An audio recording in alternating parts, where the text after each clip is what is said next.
All right, so today we'll be solving the paper of 2021, and this is paper two, and this is your Pakistani variant 2. And let's see, what do we have today?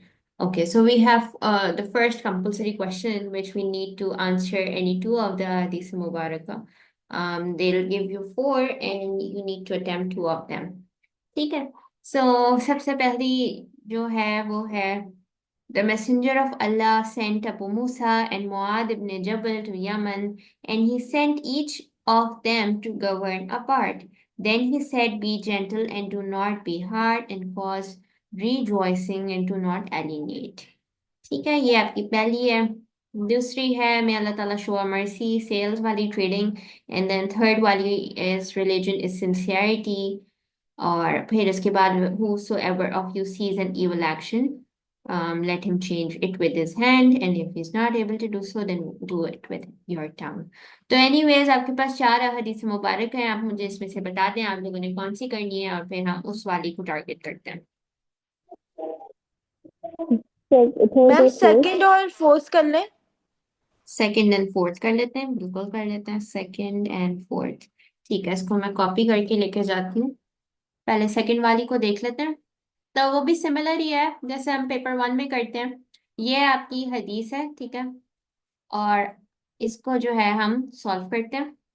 तो थोड़ा सा bold कर दिया.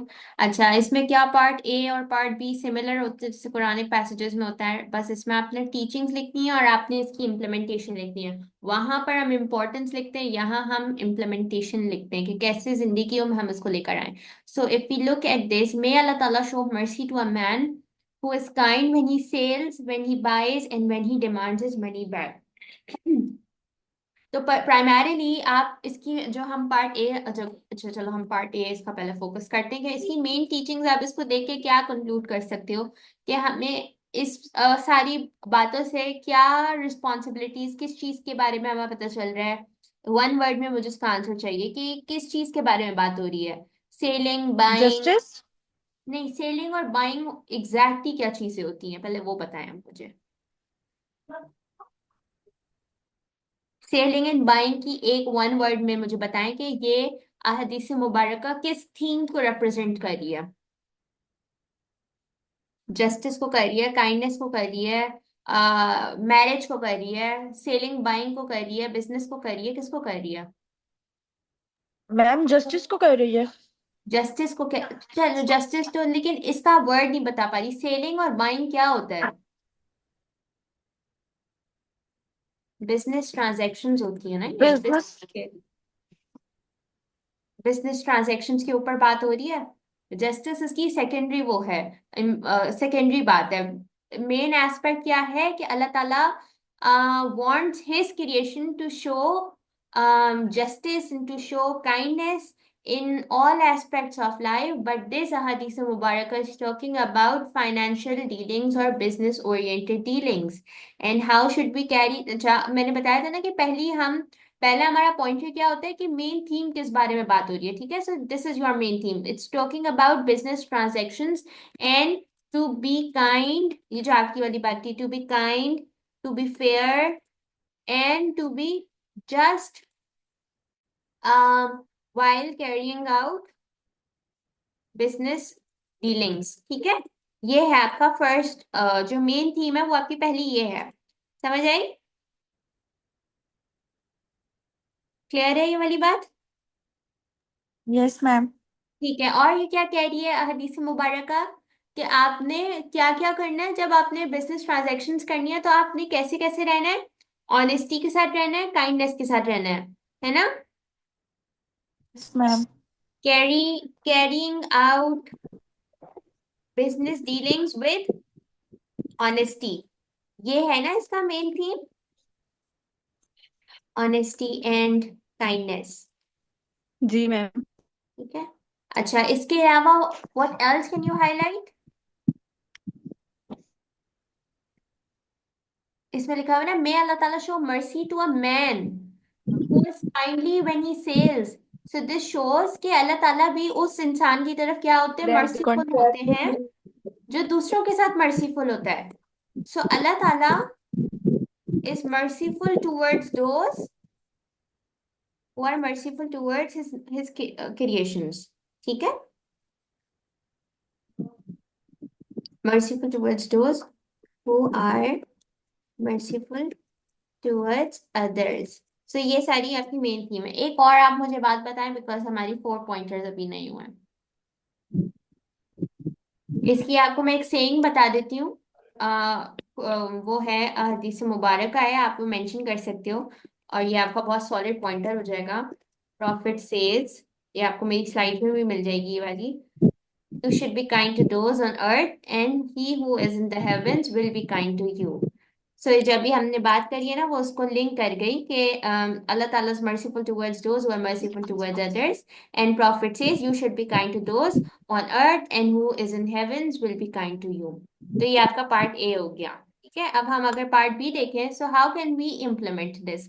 ठीक है, हमने main aspect बता दिया दैट दिस हदीस मुबारक is talking about business dealings and how we should be we should be very particular when we are carrying our financial dealings, and we should be honest, fair, and kind, and we should show justice, because Allah Ta'ala has promised to be merciful towards us if we remain merciful towards His creations. ठीक है, so how can we now implement this? Implementation कैसी होनी चाहिए? Business हमारा अगर हम कोई That किसी in our daily life, हाँ we should हाँ हम लोग जो अपने लाइक बोरो करते हैं चीजें, उन्हें पूरा करना चाहिए लोन वगैरह को। ठीक है और बाकी चीजें लोन वगैरह को पे बैक कर देना चाहिए फौरन। और प्यार से बात करनी चाहिए, मतलब जेंटल रहना चाहिए दूसरों के साथ, गुस्सा नहीं करना, और आराम से। अच्छा मैम, वो ना लोग इशार अंजुम पूछ रही है कि ना पासवर्ड क्या है, वो एंटर नहीं हो पा रही क्लास में। उसको पासपोर्ट चाहिए, अच्छा okay. Hmm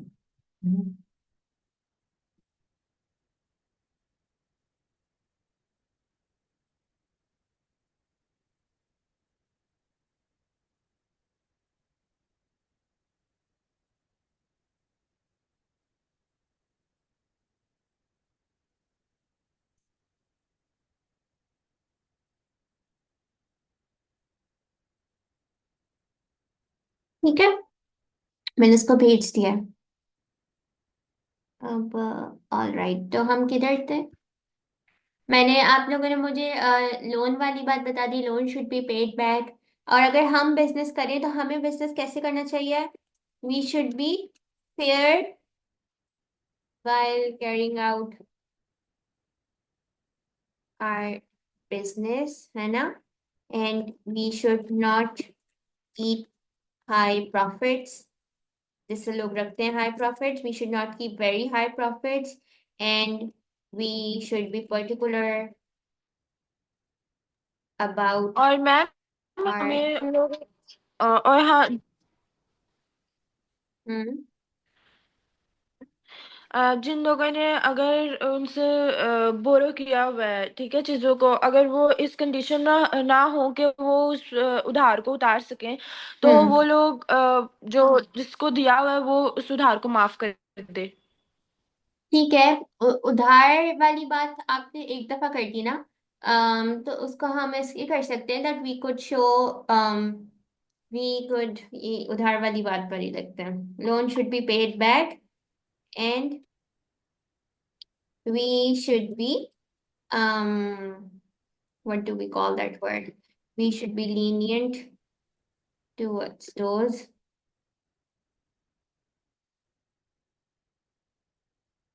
who are unable to pay back their debts.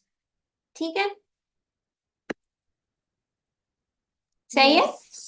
कितनी हो गई है? One two yes ma'am. Three. एक और बता दें, how else can we implement this one?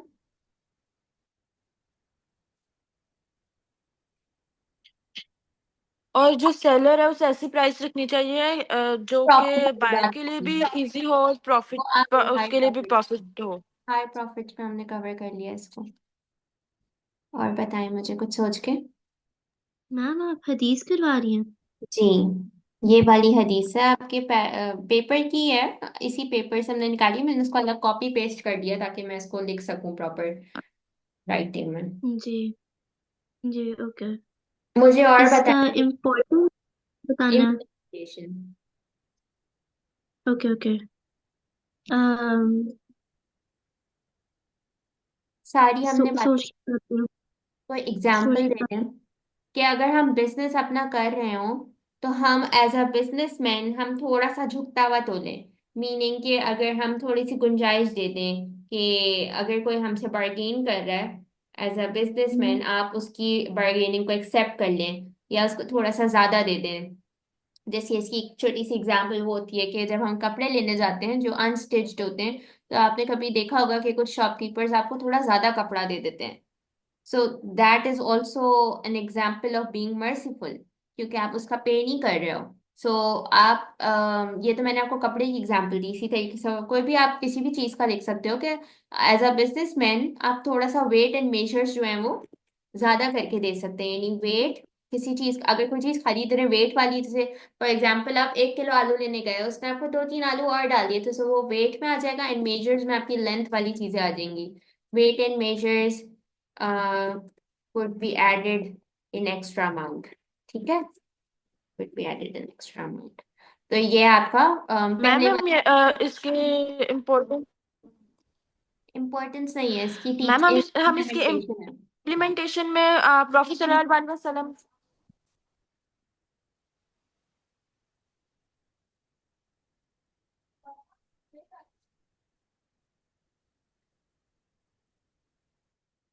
ठीक है, तो अब हम इसकी नेक्स्ट हदीस कर रहे हैं जो आप लोगों ने फोर्थ वाली बोली है, तो हम फोर्थ वाली कर रहे हैं। आपकी हदीस है हु सो एवर, इसको स्क्रीनशॉट मैं डाल देती हूँ आपके ग्रुप पे। मैम जी। मैम ये आपने जो ऊपर वाले की इम्प्लीमेंटेशंस है उसके हम इसमें प्रॉफेसर सल्लल्लाहु अलैहि वसल्लम की एग्जांपल डाल सकते हैं जो उन्होंने हज़रत खदीजा के लिए किया था, ट्रेडिंग वगैरह की थी, कि वो बेस्ट एग्जांपल है। हाँ, उन्होंने बहुत ऑनेस्टी से की थी ना, तो आप वो एग्जाम्पल डाल सकते हैं 100%। Example of Hazrat Mohammad that he carried out trade for Khadija Raziyallahu Ta'ala anhu with great honesty। ठीक है, ये आपका ऐड कर दिया मुंतहा। अब आप इस वाली पर आ जाएं, इसका मुझे पार्ट ए बताएं। पार्ट ए क्या है? whosoever of you sees an evil action, let him change it with his hand. And if he is not able to do so, then with his tongue. And if he is not able to do so, then with his heart. And that is the weakest of the faith। So, अच्छा, अब मुझे पहले main theme बताएं। So first will talk about the main theme. जो first line आपकी punch line है, जैसे पिछली वाली क्या थी? पिछली वाली was about business and financial transactions, right? इसकी punch line what are you going to mention? इसका पंच लाइन ये किसको jihad. Target? Sorry? Jihad ma'am. Jihad, exactly. So this hadith is primarily talking about effort slash action slash jihad. So all of these are like same words. You can use any of the synonym. Jihad, action, effort, ये सब एक बातें होती हैं, ठीक है? It's talking about effort, action, jihad to promote what? What exactly are we supposed to promote via our actions? To promote goodness in society and removing evil acts from society। ठीक है, कंप्लीट बात करनी है। यानी you mentioned it is talking about jihad, effort and action, but why is it talking about effort, action and jihad? मतलब why are we supposed to do it? We are supposed to do it in order to promote goodness and to remove the evil acts from our society। ठीक है, so this is your main punch theme line of this ahadith mubarakah। Now what else are we supposed to mention? That एक Muslims ma'am वो are methods उन्होंने बताए हैं कि मतलब किस तरीके से हम ईविल को रोक सकते हैं। ठीक है, excellent. So Muslims are responsible, यानी यहाँ पे आपको एक रिस्पॉन्सिबिलिटी भी तो मिल रही है that you are suppose to remove an evil action whenever you see it, you just can not turn your eyes blind. अगर आपने देखी है कोई बुराई, देन आपके अंदर ये अर्ज होनी चाहिए, आपको अपने अंदर रिस्पॉन्सिबिलिटी फील होनी चाहिए that you are suppose to remove this evil action. So Muslims are responsible, are held responsible कर देना चाहिए इसको। They are held responsible to, अच्छा एक मिनट to मैं अजान ब्रेक ले रही हूँ, वेट।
ठीक है, सो आई हैव ऑल्सो मेंशन, अक्सर मार्क का वाला पॉइंट मैंने ऐड कर दिया दैट आपको उन्होंने वेज दिए हैं, वेज हमने मेंशन करे, but then you just can not write ways because ways तो ऑलरेडी हदीस मुबारक में यू हैव देम, राइट?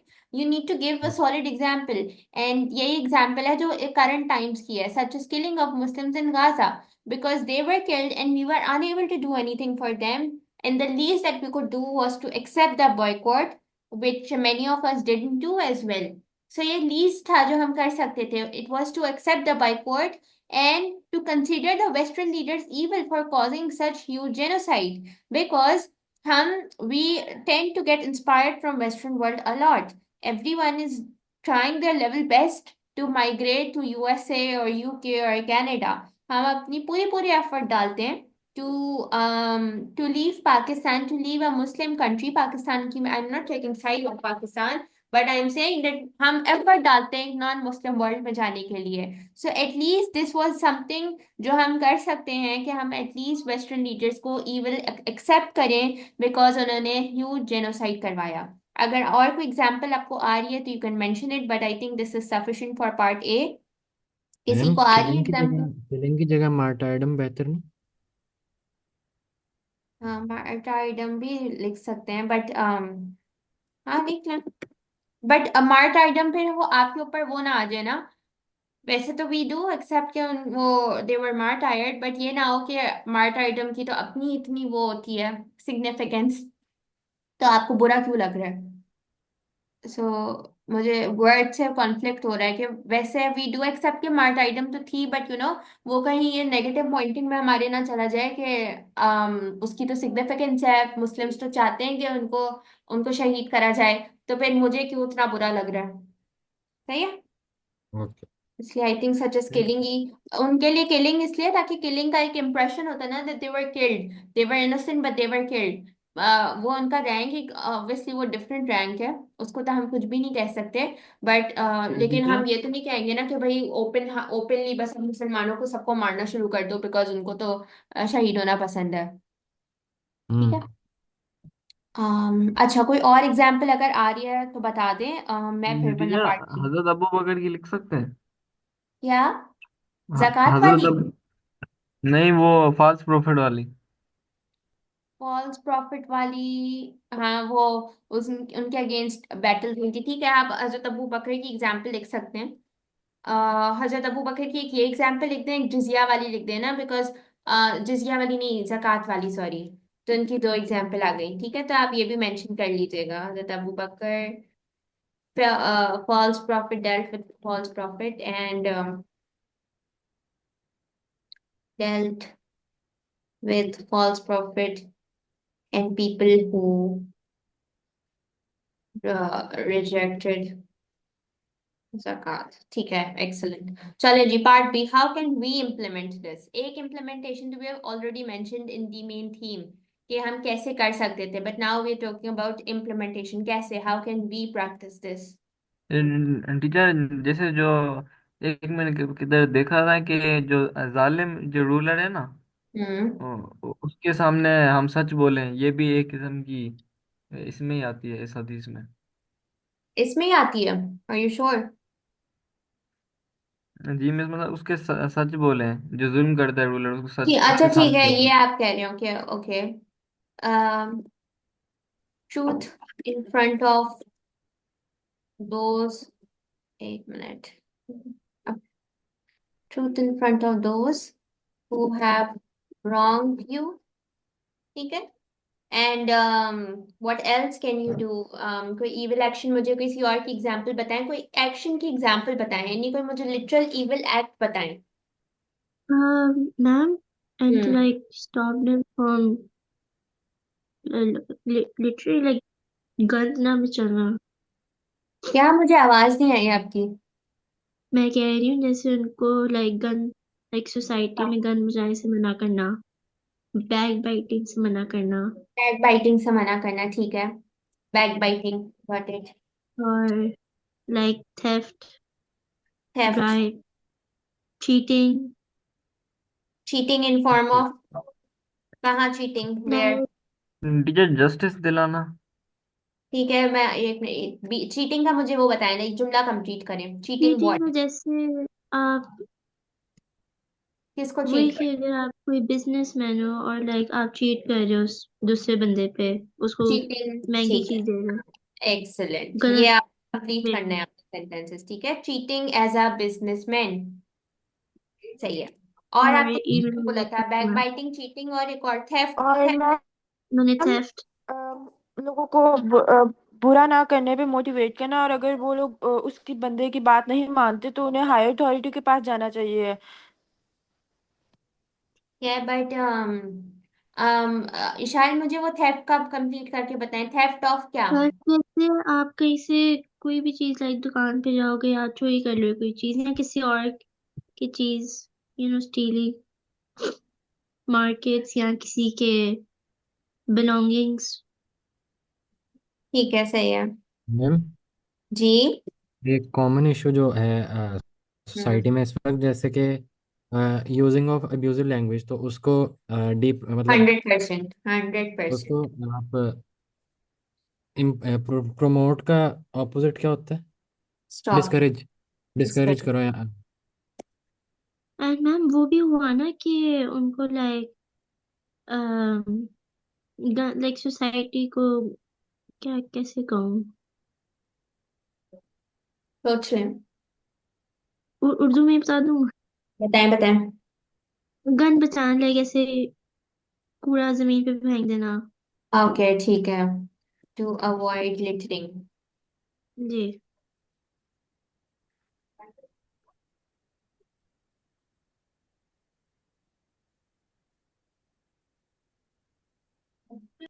ठीक है, और इसके अलावा कुछ और आ रहा है? हमने ट्रूथ का बता दिया, बैक बाइटिंग कर दी, चीटिंग का बता दिया, थेफ्ट का बता दिया, एब्यूजिव लैंग्वेज, लिटरिंग को आप अवॉइड करें, एंड इसके अलावा मैम ट्रुथ से मतलब जैसे ट्रुथ से कनेक्टिविटी इसकी है कि जो मतलब इनजस्टिस लीडर्स हैं उनके खिलाफ स्टैंड लेना चाहिए हम। हम्म, हाँ यही कनेक्टिविटी, ये निहाल ने बताया था यहाँ पर। मैंने वो पूरा लिखा नहीं है, बट लाइक ये डिस्कशन हो गई। ओके। तो ठीक है, मैम सो इसके आगे ये हम मैम ये जो भी इनजस्टिस वाला लीडर्स का बताया, इसके आगे हम हजरत बिलाल की एग्जांपल दे सकते हैं क्या आप पूरी बताएं एग्जाम्पल मुझे? कि हजरत बिलाल को उनका जो मास्टर था वो इन पे बहुत ज्यादा जुल्म करता था। तो हजरत अबू बकर जो थे हाँ, उन्होंने वेरी नाइस, लाइक नाइस, बहुत अच्छी एग्जाम्पल आई है। ठीक है, परफेक्ट, बहुत ही, ये तो आई थिंक इस एग्जाम्पल के बाद तो you don't have to write anything else, काफी हो गया। ठीक है, सो आई एम, ये आप पुरानी कोई भी एग्जाम्पल, प्रॉफिट की लाइफ टाइम से कोई एग्जाम्पल कोट कर दें, वो आपके आंसर स्क्रिप्ट में बहुत जान डालती है। So make sure that whenever you are writing the implementation वाला part, you need to add many examples. Examples लिखेंगे तो ऑटोमेटिकली आपके आंसर का वेटेज बढ़ जाता है, ठीक है? So this is your question one, ma'am हमने ये किया जी। एक और पॉइंट लिख सकती हूँ कि लाइक अब्यूज करना एनिमल्स या लाइक छोटे बच्चों पर। एब्यूजिव लैंग्वेज में एनिमल अब्यूज। है, ठीक है, आप abuse of stopping, abuse of, हाँ, ठीक है, सही है, एनिमल। सही है। ठीक है, तो आपका ये क्वेश्चन वन यहाँ कंप्लीट हो गया, मैं इसका स्क्रीनशॉट भेजी हूँ। आई सेंड, ये पीडीएफ भेज दूंगी इसकी, तब आज वर्ड पे लिख रही हूँ ताकि मैं आपको उसकी पीडीएफ बना के भेज दूँ, so do not have to जी। Worry about it. ये ले, मैंने स्क्रीनशॉट भी दे दिया, क्लास के बाद I send the PDF as well, ठीक है? अच्छा जी। सो नेक्स्ट हमारा जो क्वेश्चन है, एक minute, next question is this, एक मिनट रुक दीजिएगा मुझे।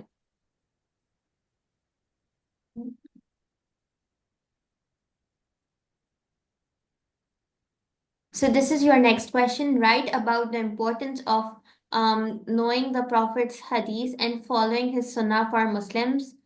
So ये आपको काफी सारा इसमें लिखना पड़ेगा because ये अच्छा खासा lengthy question है. Importance of knowing Prophet's hadith and following his sunnah. Why do you think it's important? To strengthen our faith. सब नहीं, एक वो होती है ना, एक जो स्ट्रांग बात होती है जो हम सबसे पहले मेंशन करते हैं, वो आप बताएं मुझे पहले यार वो सबसे। कुरान का एक्सप्लेन करते हैं। ठीक है, वो भी आएगा ही आएगा, बट लाइक इसके अलावा मुझे बताएं एक वो पंच लाइन जो होती है ना, जो मैं आपको हर आंसर में पहले लिख पाती हूँ। मैम प्रॉफिट की हदीस और सुन्ना हमें मैम इस्लाम को बैकग्राउंड। इम्प्लीमेंट करने में हेल्प करती है। नहीं, इम्प्लीमेंटेशन और ये सब चीजें तो आई गेट इट है ना, कि वो सब तो होता ही है। पंच लाइन बताएं इसका। मैम इसमें बैकग्राउंड तो नहीं होता ना? नहीं नहीं, it's the primary source of Islamic law ना। ओके। सबसे स्ट्रॉन्गेस्ट बात ही है that it is the primary source of Islamic law, and then you can mention के इट एक्सप्लेन्स कुरान, जी। And it explains Quran. इसमें आप एग्जांपल दे मुझे। Such as like how to pray जैसे मतलब। Ma'am pray as you see me praying. हाँ, मुझे वो बताएं, पहले कुरान का मुझे रेफरेंस बताएं प्रेयर का। टीचर एस्टेब्लिश प्रेयर एंड पे ज़कात। सच एज, एक minute,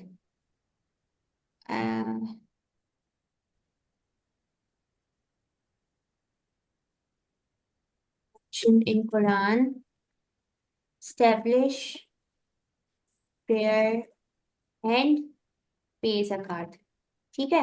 ma'am But we are unsure, but नहीं, but we are taught by Prophet to pray in the proper format, such नहीं, in the proper format as Prophet says. अब बताएं। Ma'am वो जो हमने ये एज सेमी पिछले ब्रेक क्वेश्चन में एक मैम हमने की थी जी कुरान इशारा जो कुरान की एक आयत थी सूरह मायदा में जो थीफ के बारे में बताया था कि उनका हाथ काट दें चीफ के वो बारे में लाइक मुझे आप अब देखो एग्जाम्पल इतनी सिंपल आप मुझे पहले बताओ जो आपको जिसका सब कुछ याद हो। अब जैसे आपको कुरानिक वर्स याद है स्टैब्लिश प्रेयर एंड पे ज़कात, आपको उसकी हदीस जी भी याद है कि pray as you see me praying as teacher you see मी।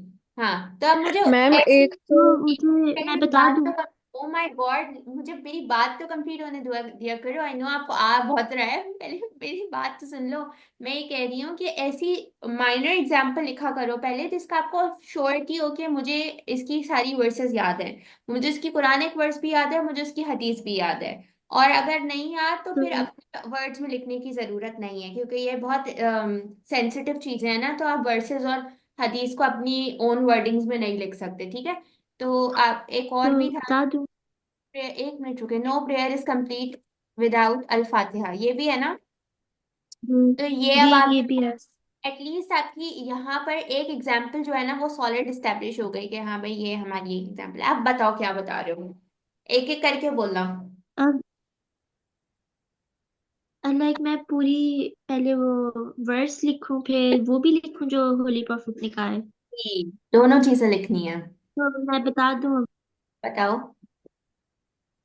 तो जो वर्स लिखी है तो as a thief hmm, male और female cut off his hand or her hand and exemplary punishment for Allah for their crime from Allah इस तरह का कुछ था याद क्यों नहीं आ रही क्या याद नहीं आ रहा, ये वाली चीज नहीं करनी कि याद नहीं आ रहा बीच में। मैम एक नहीं और है लाइक ना। मुझे ये नहीं पता ये सही बोली है मैंने नहीं लगता इतनी थी ने मुझे वर्डिंग्स आपने आगे पीछे कर दी हैं।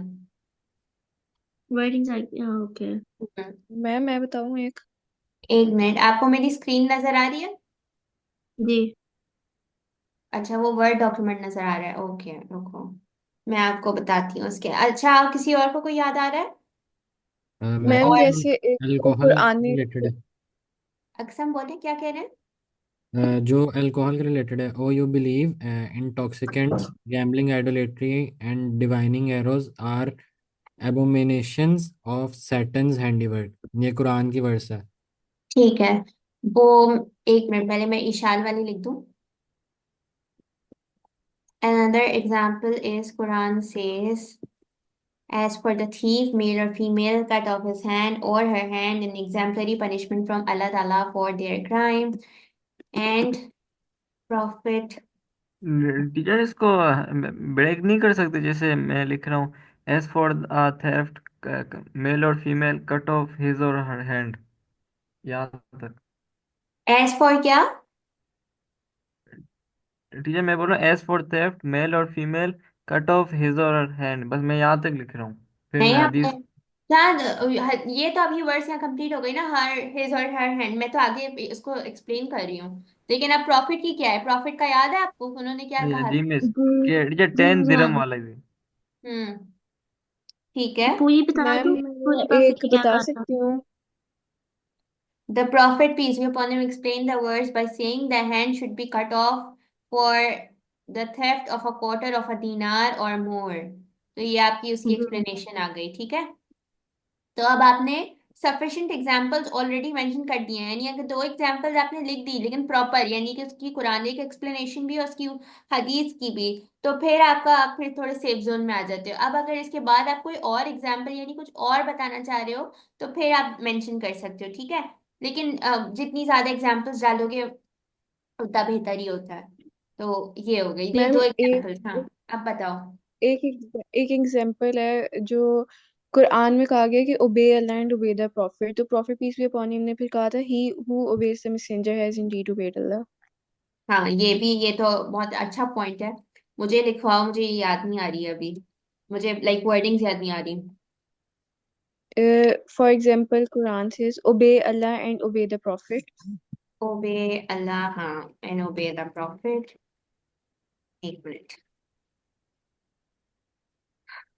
ठीक है।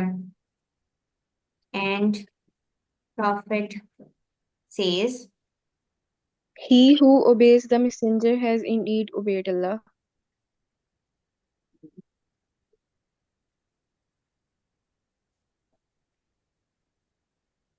ठीक है, परफेक्ट, सही है। तो आई थिंक आप लोगों को आ गया कि अच्छा, टीचर, अब इसके अलावा हाँ।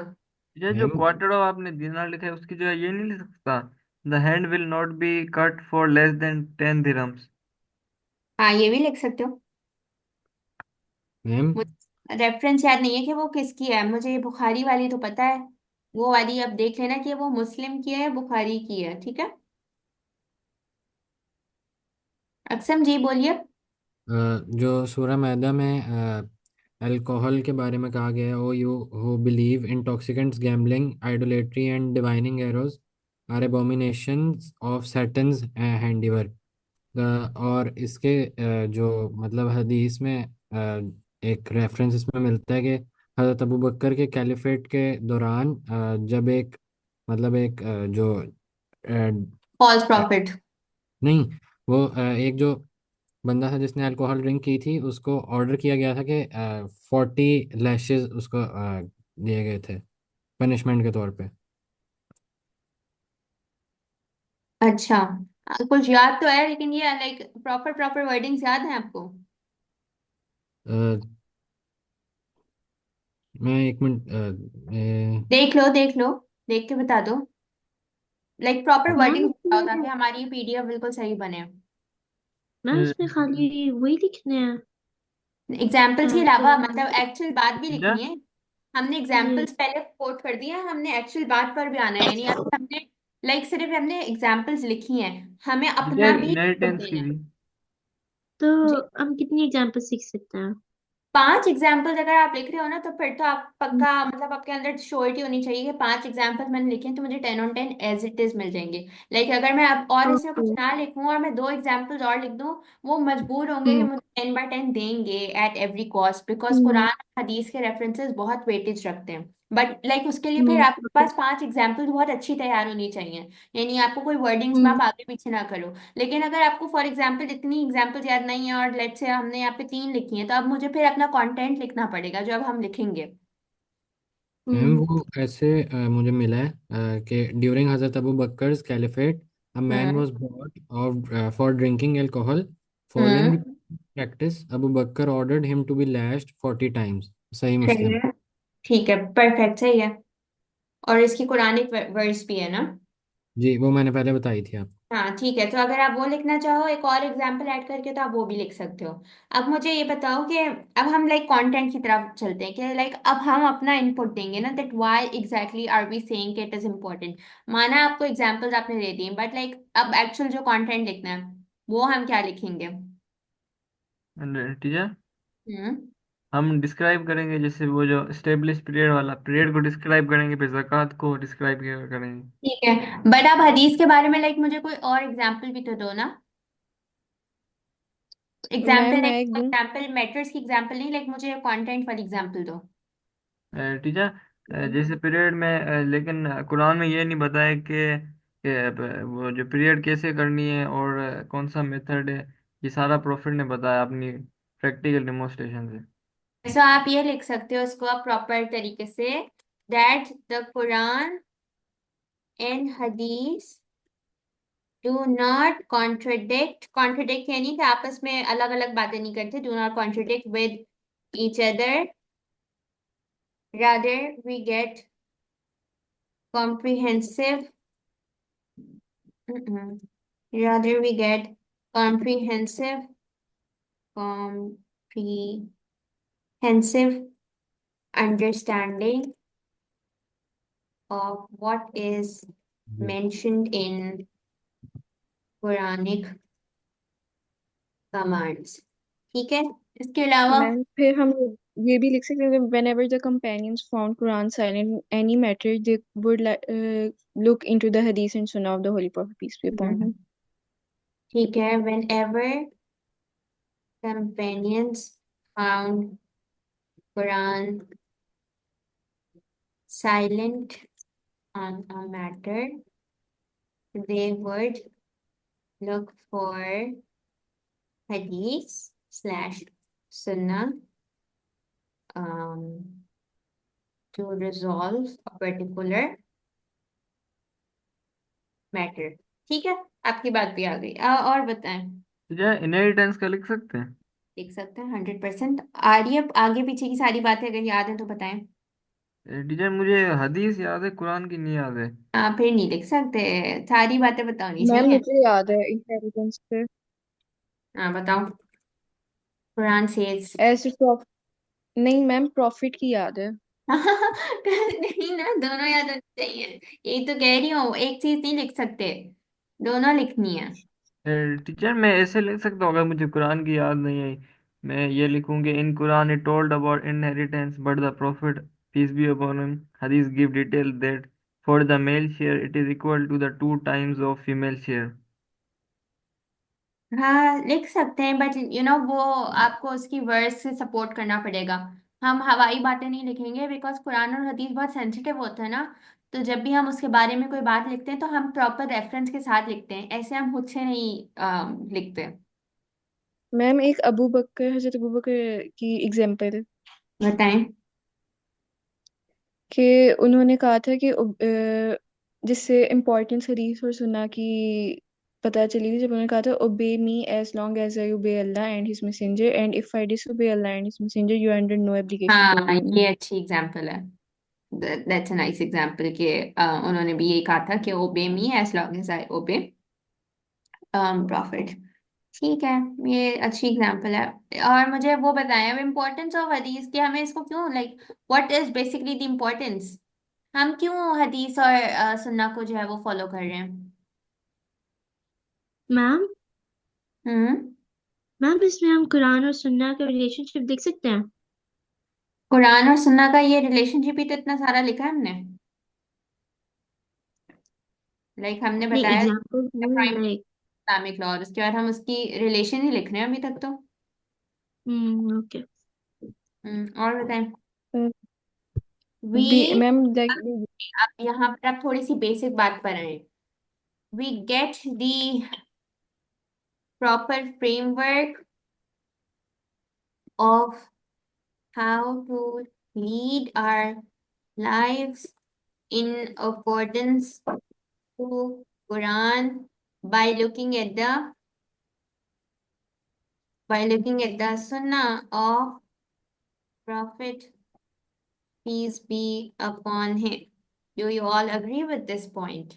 We get the proper framework of how to lead our lives in accordance to Quran slash Sharia भी लिख सकते हैं. If you don't want to write Quran, you can write Sharia by looking at the Sunnah of Prophet peace be upon him, such as अब आप लोगों ने हदीस बहुत सारी बता दी, but इन्होंने सुन्ना को भी mention किया, so you can't ignore sunnah, right? You also need to tell me about the sunnah wala part. You have been telling me about ahadith mubarakas. ये हमने काफी लिख ली. Now you need to head on towards the other part of the question as well, which is indicating that we are also following his sunnah. So अब मुझे sunnah examples बताएं. Such as सुन्ना याद करें प्रॉफिट की. सुन्ना याद नहीं आ रही. भूल. टीचर एक काइंड ज़कात की भी। हार्टनेस। अक्सम क्या कह रहे हैं. Kind Hartness. ठीक है. मैम जी नवीन. एक जो पॉइंट है जो होली प्रॉफिट ने कहा था कि फॉलो ऑल द 5 prayers वो एज फिर लाइक से आप हदीस पे जा रही हैं, मुझे मुझे सुनना बताएं, वो सुनना सुन एक्शंस थे. सच एज forgiving those, कल ही करा है इसका तो क्वेश्चन आप लोगों ने. Such as forgiving those who have wronged us,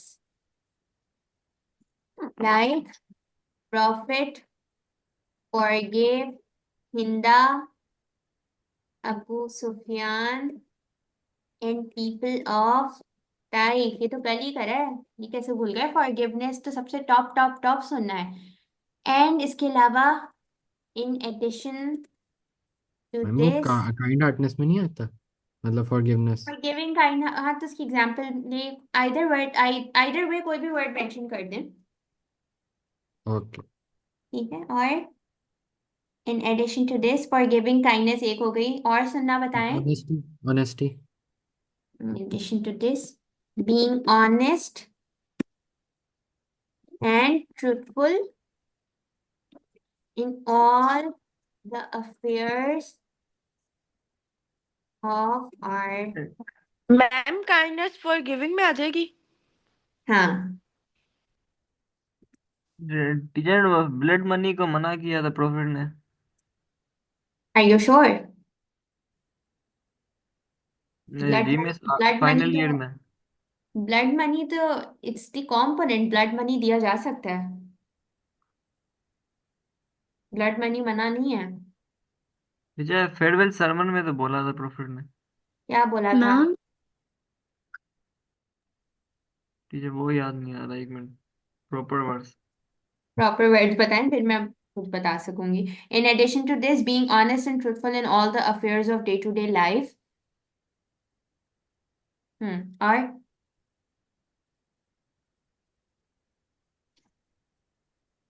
सुनना बताएं प्रॉफिट की आप लोग नमाज नहीं पढ़ते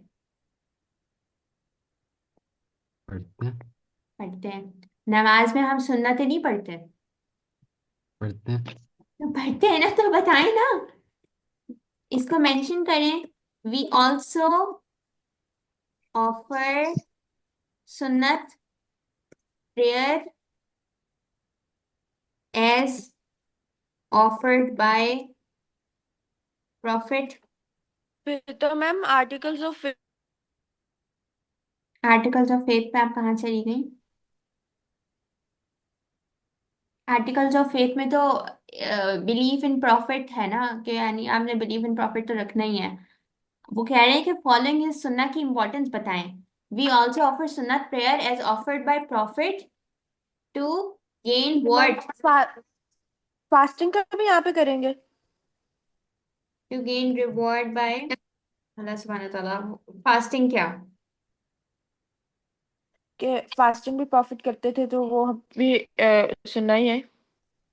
ठीक है सुन्ना वी ऑल्सो ऑफर सुन्नत प्रेयर्स एंड ऑब्जर्व मैम जी मैम जो एक बात कही थी कि बैठ के खाना या पीना होता है वो नहीं सुन्नत हुई सही है लिख सकते हैं अच्छा आप मुझे ये बताएं कि आप लोगों को इसमें कुछ फॉल्ट नजर नहीं आ रहा एक मैंने वो जान के फॉल्ट छोड़ी कि शायद कोई बच्चा पॉइंट आउट करे हमने एग्जाम्पल फेंक दी वही किया हमने जो हम सब बच्चे करते हैं और फिर कहते हैं कि मार्क्स तो आए नहीं एग्जाम्पल फेंक दी इम्पोर्टेंस नहीं लिखी है उसकी मैंने एग्जाम्पल डाली है I haven't written the importance we get the proper framework ये आपका इम्पोर्टेंस थी we get the proper framework of how to lead our lives in accordance to Quran and sharia by looking at the सुन्ना of prophet peace be upon him such as forgiving those who have wronged us I get it that we are supposed to forgive those who have wronged us, but what is the importance of forgiving?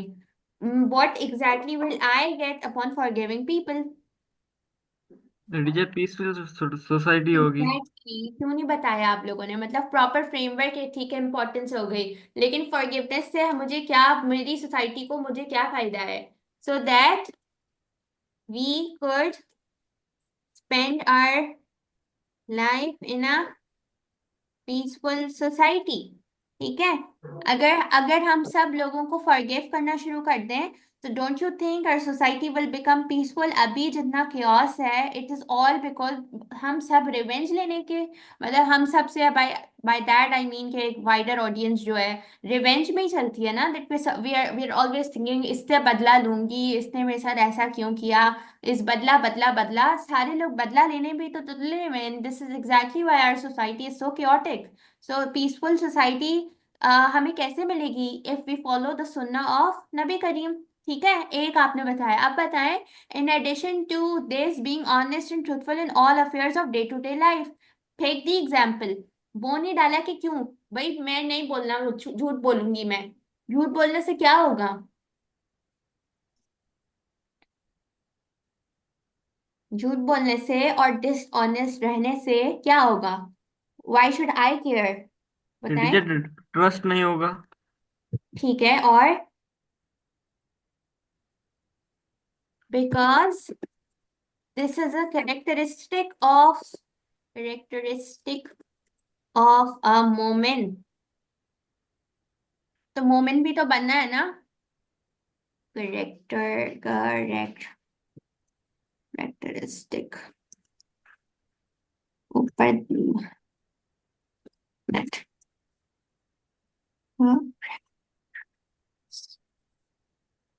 why is it highlighting again and again? आप सही है. Characteristic of a moment, and we also offer to gain reward. यहाँ पर हमने डाल दिया to gain reward by Allah subhanahu wa ta'ala. यहाँ हमारे पास characteristic of a moment आ गया. यहाँ पे we get peaceful society. तो अब समझ आया, we need to complete our sentences as well. सिर्फ example नहीं लिखनी है, उसका impact भी लिखना है. और बताएं, और कौन सी सुन्नत है? Is marriage not a part of sunnah? Ma'am marriage तो मतलब वो तो कुरान में भी हुक्म है। कुरान में हुक्म नहीं है. It's not a farz. It's a sunnah. Yeah. Marriage is a sunnah for which it is said that it is half of our deen, and as per sunnah, marriage marriage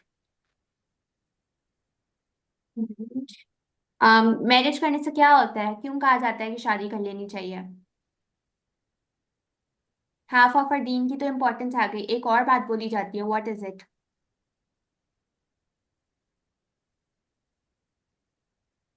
ma'am profit नहीं की थी तो protects us from falling into the trap of शैतान slash, अगर आपने exam ये वाली word जो भी स्पेलिंग लिखना चाहें आप, to protect us from falling into the trap of Shaitan. So you know it's strongly emphasized that if you want to marry someone, then do it in the first do it at the first priority, because उसके अलावा to have interactions with the opposite gender, it is highly, it's a very it's an act which is not liked in our deen, and it's haram, so we can't do anything which is haram. So it's said ma'am शादी कर लेनी चाहिए, it's a sunnah, but at the right age, obviously.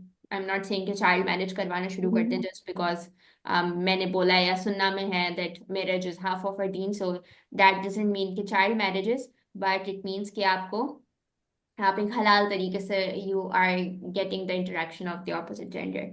ठीक है, so ये एक example आ गई. And is there anything else? Ma'am वरना एक एग्जांपल हम्म के रोजों में सैरी करना भी फर्ज तो नहीं है, सुनना है। हाँ, but इसकी क्या importance है?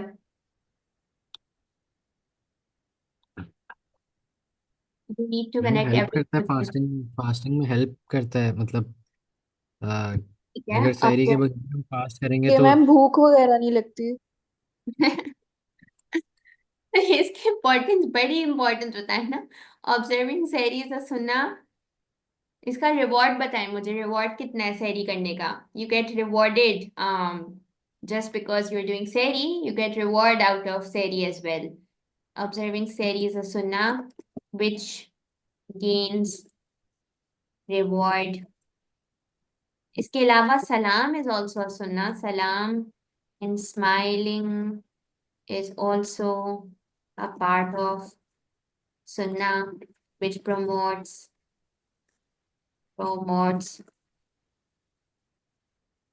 brotherhood or love and promotes brotherhood, love, um and respect for one another. ठीक है, जब आप ये सब अब लिखेंगे प्रॉपर सेंटेंसेस बना के, तो ऑब्वियसली ये बहुत बड़ा आंसर हो जाएगा, बिकॉज इसमें फर्स्ट पार्ट में हमने हदीस मुबारक को टारगेट किया है, एंड देन सेकंड पार्ट में हमने सुन्ना को टारगेट किया. सो हमने बहुत सारी सुन्ना एग्जांपल्स डिस्कस कर ली, हमने बहुत सारी हदीस की एग्जांपल्स डिस्कस कर ली. सो आर वी ऑल गुड? समझ आ गई है? जी।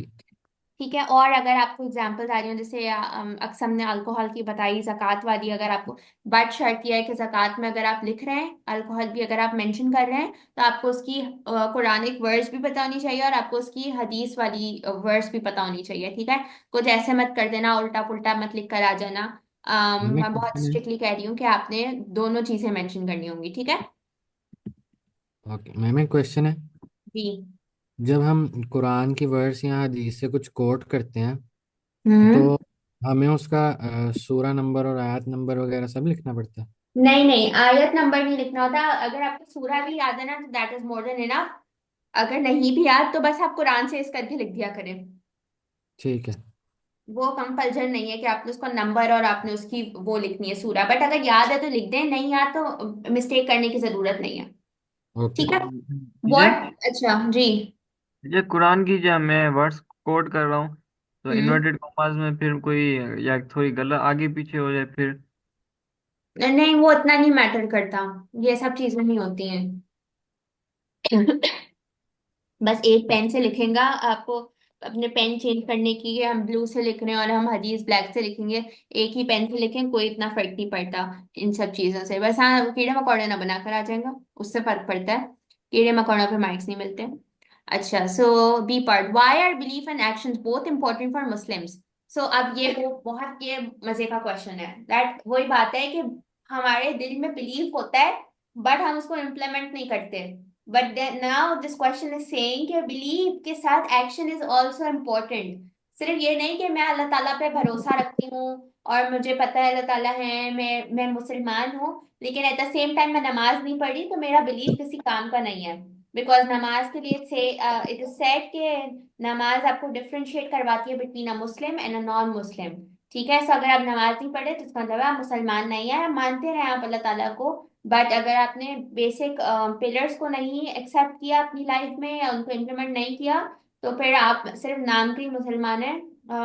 अब वो अल्लाह ताला का फिर मामला होता है कि आपको किस तरीके से डील करेंगे। But actions are equally important as beliefs. तो अब मुझे बताएंगे why is belief important along with the actions? Ma'am जो प्री मुस्लिम सोसाइटी थी, जिन हम्म। लोगों ने भी इस्लाम को एक्सेप्ट किया था, एट अ टाइम अल्लाह ने उन्हें कहा कि आप ओपनली प्रीच प्रीच करो। जी। और मतलब वो जो सारा जिहाद का भी हुक्म हुआ, और जब अल्कोहल भी बैन की गई थी, तो तब अल्लाह ताला ने एक्शंस रिक्वायर किए अपने बिलीफ को प्रूव करने की। ठीक है, so you can mention Islam is a very practical religion which asks for many lifestyle changes, such as, अब ये वाली जो आपने एग्जांपल दी है ना, such as when Islam came, it asked believers to leave alcohol. Alcohol ban कितने stages में हुआ था, do you know it? Alcohol फौरन बैन जी नहीं हुआ मैम, था। 4 स्टेजेस में किया गया था फोर या अप्रोक्सीमेटली। थ्री? फोर या three? 3। Three. When Islam came, it asked believers to leave alcohol or khamar.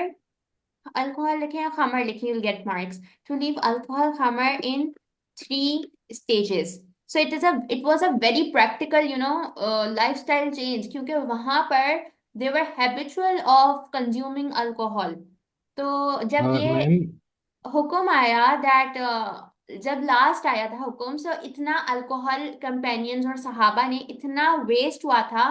Waste क्या हुआ था कि पूरी जो स्ट्रीट्स थी, स्ट्रीट्स के ऊपर बकायदा अल्कोहल बहा था। इतना इतना वो उनके अंदर अल्कोहल कंजम्पशन का टेंडेंसी इतनी हाई थी। सो इमेजिन करें कि स्ट्रीट्स पे अगर अल्कोहल बह रहा है तो वो लोग कितना ज्यादा कंज्यूम करते थे।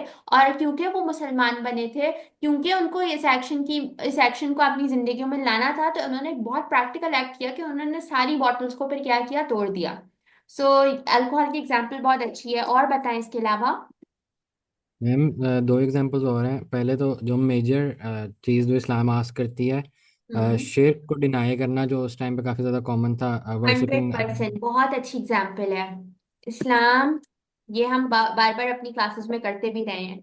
इस्लाम requires Muslim to believe in one Allah, as it is mentioned in, किस किस सूरा में सबसे ज्यादा मेंशन किया गया है? मैम अगर तो रेफरेंस कोट करना है तो सूरह इखलास का भी कर सकते हैं। Say he is Allah the one and only.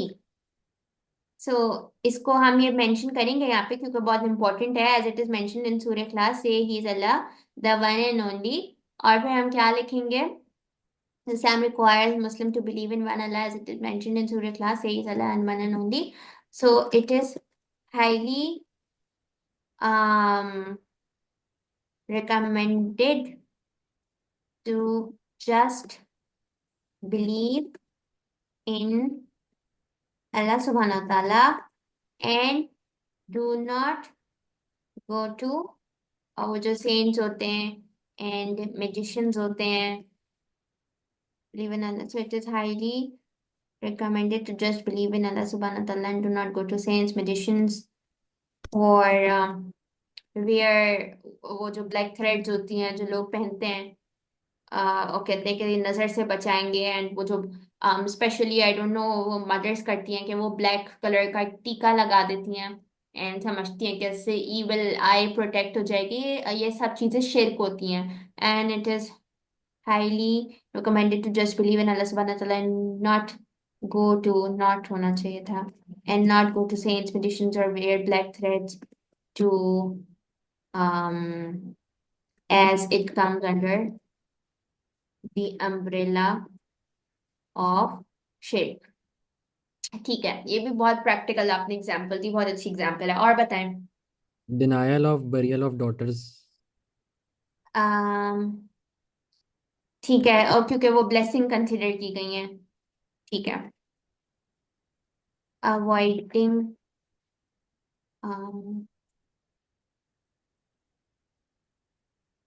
हम अच्छा सा बनाते हैं। कोई आपको इसकी वो याद है डॉटर्स की हदीस या कुछ इस तरीके से? एक है ना कि जो क्लासिफाई करता है कि daughters are considered to be blessings. Prophet की कोई है सेइंग है? Do remember it? मुझे याद नहीं आ रही अभी। ऐसे याद है टूटी फूटी। एग्जैक्ट वर्ड्स तो नहीं याद मुझे भी एग्जैक्ट वर्ड्स याद नहीं आ रहे तो। मैम डॉटर्स का नहीं, लेकिन आप सल्लल्लाहु अलैहि वसल्लम ने अपनी डेथ से पहले शायद ये कहा था कि प्रोटेक्ट वुमेन, मतलब इस तरह करके। नहीं नहीं, हम ना कोई ऐसी चीज नहीं लिखते जिसके आप थोड़ा सा आगे पीछे हो रही हो चीजें, कोई और ले आते हैं। अल्कोहल हो गया, तौहीद हो गया, बिलीफ एंड एक्शन और किस चीज में होता है? बिलीफ एंड एक्शन, वाई है बिलीफ एंड एक्शन, और क्या चीजें हो सकती हैं? क्या हम अपने आप को मुसलमान डिक्लेयर करें? जब मैंने आपको नमाज का बताया था, बट नमाज जो है वो इतनी एसेंशियल है that it classifies you as a believer or a non believer. इसकी भी I don't remember the words but एक मिनट में देख कर आती हूँ कि वो उसका कहीं मुझे मिल जाए। हम्म, हम्म, हम्म। आप लोगों को क्यों नहीं रेफरेंसेस याद है? आपका पेपर है, मेरा तो गुजरे हुए भी अरसे हो गए पेपर।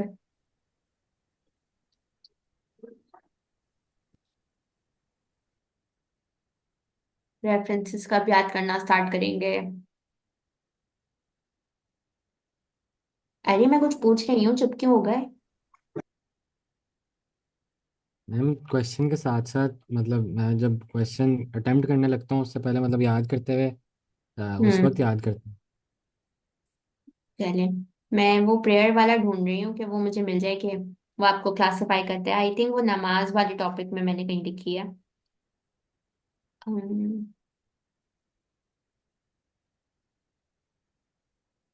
वो था आपका पिलर्स ऑफ इस्लाम में कहीं है। और कोई सोच लें, इसके अलावा भी बहुत बिलीफ एंड एक्शंस की चीजें हैं। जिहाद। जिहाद है और? जिहाद अगेंस्ट नॉन मुस्लिम्स।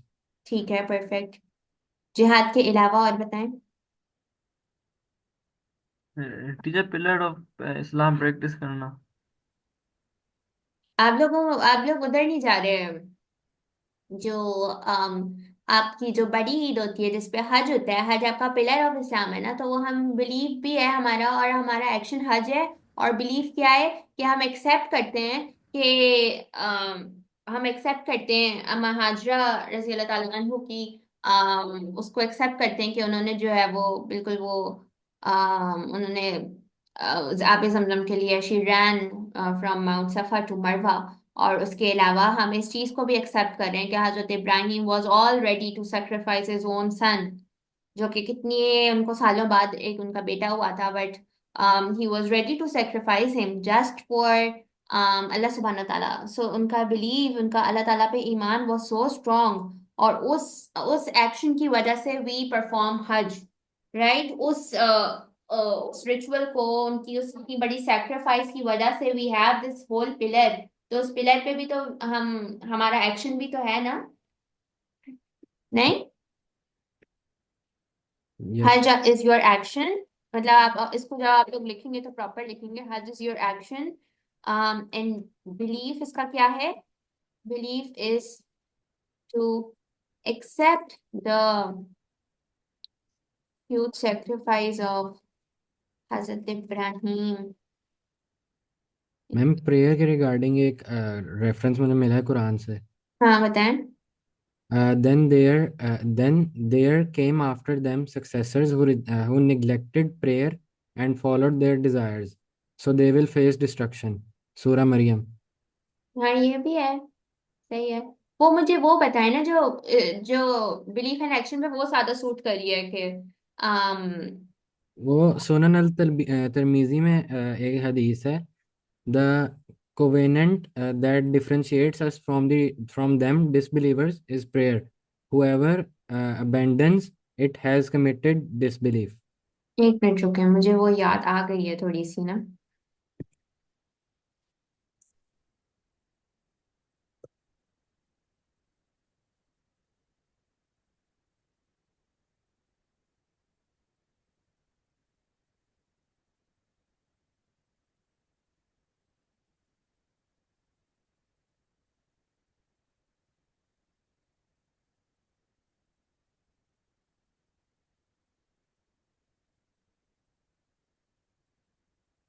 ये जो है आई थिंक वो थी कि states that it should be,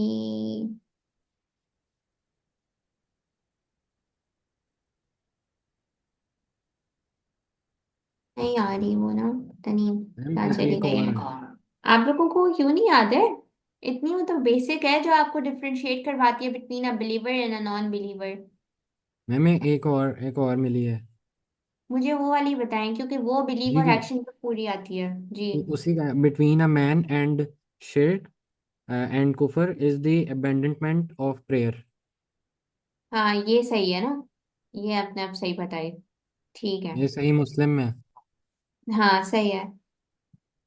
ये वाली आप मेंशन कर सकते हैं, बट मुझे वो कुरानिक वो अभी तक नहीं मिली जो। मैम वो एक बिलीवर और नॉन बिलीवर पे कोड थी। वो आपकी टॉप एग्जाम्पल है for a believer and for a disbeliever. Anyways वो वर्ल्ड आप सर्च इज करें और वो उसको मेंशन करें, वरना हमारा सारा टाइम इसमें चल जाएगा and you are not even searching it, पता नहीं क्या कर रहे हैं। एनीवेज तो वो एक प्रेयर वाली आप लोगों ने लिखनी है, बिकॉज प्रेयर के बारे में इट इज सेड कि वो it differentiates you between a differentiating factor between a believer and a non and a disbeliever। ये आपने इसको मैम एक वो भी तो था कि world is believers prison and non believers paradise. इसमें वो क्या है, एक्शन क्या है? बिलीफ आ गया, एक्शन क्या है? चले एनीवेज, कि हमें ऐसी आपने चीजें लिखनी है जिसमें बिलीफ भी हो और उसका आप एक्शन भी बता सकें। ठीक है, एक्शन जैसे आपका हज एक एक्शन है, आपकी प्रेयर्स एक एक्शन है। तो ये हमने सॉलिड एग्जांपल्स लिखी है ना कि इसका बिलीफ भी है और इसका एक्शन भी है, and we are doing it as well. तो आपने ऐसी चीजें लिखनी है, वरना बिलीफ की चीजें तो बहुत ज्यादा है, एक्शन की थोड़ी कम है ना उसके मुकाबले में। तो आपने दोनों कोरिलेट करके लिखनी है, क्वेश्चन को पहले प्रॉपर अंडरस्टैंड करना है, फिर हम जो है ना वो लिखा करेंगे। एनीवेज मुझे 3A का बता दें कि 3 करना है, 4 टीचर, करना है, 5? टीचर, जी।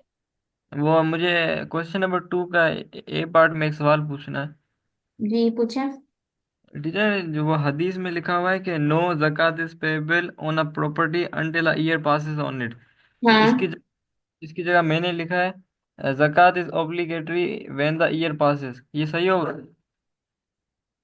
ये आपने सेइंग बना के तो नहीं लिखा है कि as it is mentioned in हदीस? नहीं नहीं, मैंने ऐसे वो कोट अगर करके आपने रैंडम लिखा है तो फिर ठीक है। हदीस के उसमें नहीं लिखेगा कि हदीस सेज, वो बिल्कुल एग्जैक्ट वर्डिंग्स होनी चाहिए थी, ठीक है? मैंने कोट करके लिख दिया था। नहीं, कोट करके नहीं लिखे। कोट करके आपको उस पर मार्क्स नहीं मिलेंगे। अगर आपने गलत लिखा होगी, गलत वर्डिंग्स होंगी, फिर नहीं मिलेंगे मार्क्स। Okay miss. अच्छा चले, अब क्वेश्चन 3 बता दें, ये वाला करना है। Give an account of the election of अबू बकर and the expedition he sent to Syria, ये वाला करना है। या फिर बैटल ऑफ सिफीन का करना है। और लास्ट में आई थिंक हमारे पास प्रेयर है। हाँ, different types of purification before the performance of सलाह। आई मैम थिंक 3 और 4 कर लें। 3 और 4 करना चाहिए, यस। चले बताएं अबू बकर का मुझे टाइम पीरियड सारा। मैम सबसे पहले तो जो हमारे पास जो वॉर थी हम्म, अगेंस्ट द फॉल्स प्रॉफिट और कंपाइलेशन ऑफ कुरान। ठीक है। Give an account of the election, account of election से स्टार्ट करें ना, यहाँ से। फिर टीचर, जी। टीचर हम बैकग्राउंड बताएंगे? हाँ, तो वो बैकग्राउंड आपने बताना है, मैंने थोड़ी बताना है। आप लोग बताएं नहीं, मुझे। वो प्रॉफिट ने कोई भी है ना सक्सेसर चूज नहीं किया था। सही है। आगे। टीचर फिर जो दूसरे ट्राइब थे ना, जो अंसार थे, उन्होंने हम्म, बोला कि हमने आपकी मदद की है, हर चीज में मदद की है, तो हमें हमें से वो बनना चाहिए। ठीक है। आगे। अभी बहुत वीक आप लोग बातें कर रहे हैं, मुझे स्ट्रॉन्ग वर्ड्स नहीं आते आप लोगों की तरफ से। अंसार और खजरज, ट्राइब बताएं ना, ट्राइब नाम बताएं। Who was almost elected? Saad ibn Ubaida was almost elected, he was from Khazraj tribe. Main important चीजें मिस कर देते हैं। बैकग्राउंड से मुझे बताएं कि prophet did not choose his successor. सबसे पहले तो ये आ गया, prophet didn't choose his successor and when as the issue और मैम उस तक हिपोक्रेट्स थे जिन्होंने जिनका एम था।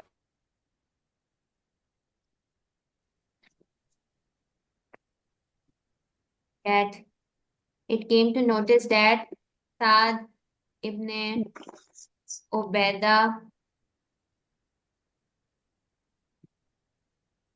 was almost chosen as the caliph from Hazrat tribe। ये है आपकी स्टार्टिंग, ठीक है? पूरा जी पहले एग्जैक्ट बात मैम बताएं। फिर ये सिचुएशन हजरत अबू बकर को जब पता चली थी तो उन्होंने हजरत अबू हजरत बकर को नहीं, उमर और हजरत हजरत उमर को पता चली थी।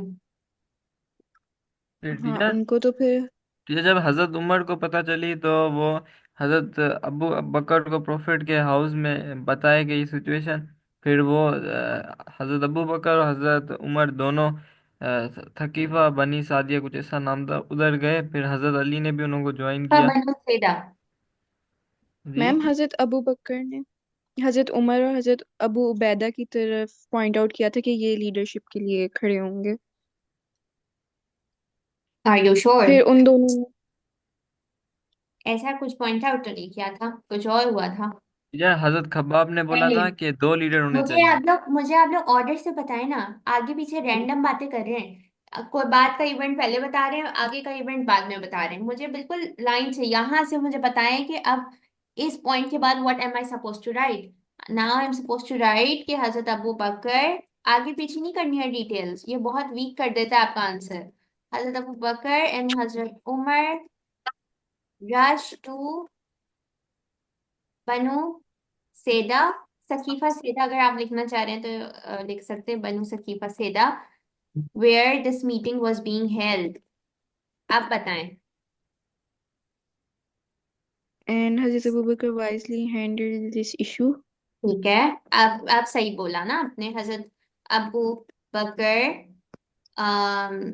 Through his wisely handle this wisdom handle और this issue by saying what.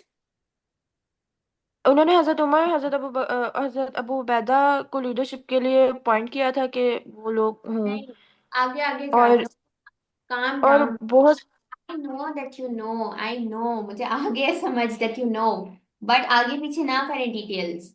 आगे पीछे डिटेल्स करने का मतलब है कि आप लोग मुझे एंड का इवेंट बाद में बता रहे, बाद का इवेंट पहले बता रहे। ये नहीं करें, लाइन टीचर से हजरत चलें। अबू बकर ने बोला था कि व्हाट डिड ही से, अरब ये बताएं मुझे। टीचर हजरत अबू बकर ने बोला था, O Ansar, I do acknowledge your qualities and service to Islam, but it is fact that the Arabs will not accept any non-Qurayshite caliph due to the privileged status they had held for centuries. हाँ, ये आपने अब सही बोला है ना। इसको अब मैं थोड़ा शॉर्ट करके लिख रही हूँ, by saying why someone from Quraysh should lead the young Muslim उम्मा। अब ये सेइंग आप पूरी मेंशन कर सकते हैं, ये एक्सलेंट सेइंग है। बाय इसको हम परसुएडिंग कर देते हैं, बिकॉज सेइंग तो नॉर्मल वर्ड हो गया ना। By handle this issue by persuading ansars as to why someone from Quraysh should lead the young Muslim ummah। अब बताएं, अब आप लोग सही बोलेंगे इसके बाद। टीचर हम्म टीचर इससे फिर पहले हजरत अबू बकर ने इसके बाद what exactly happened right after this? Teacher इससे पहले तो शायद हजरत खबाब ने ये बोला था ना कि दो कैलिफ होने चाहिए या दो लीडर। हाँ, फिर अब सही, अंसार अब आए से ना ऑर्डर पे। अब आए आप लोग ऑर्डर पे।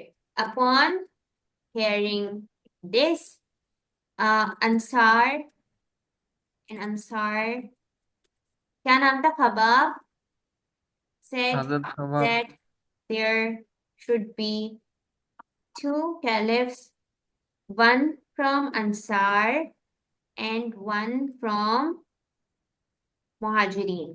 ठीक है, to which अब क्या हुआ, was this demand accepted?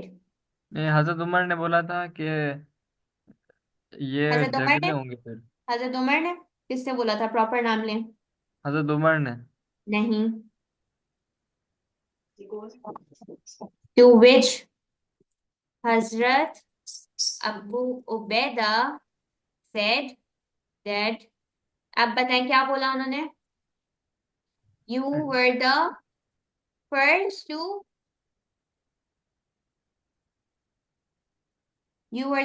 to आगे uphold Islam, uphold Islam। You were the first to uphold Islam, and then do do not not be the first to sow seeds of hmm, dissension. do not be the first to sow seeds of dissension। Excellent, अब सही बोला है आप लोगों ने। dissension spelling गलत है। आगे what else? टीचर जी, ये जो हजरत अबू बकर की जो सेइंग थी ना पहले, तो उससे पहले हजरत खबाब ने बोला था ये दो रूलर होने चाहिए, फिर हजरत नहीं, उमर ने बोला था कि बाद में बोला था। Dispute हुएगी। You were the first to uphold Islam. Do not be the first to sow seeds of dissension. Upon this, Ansars withdrew from their demand। ठीक है, अब बताएं फिर क्या हुआ।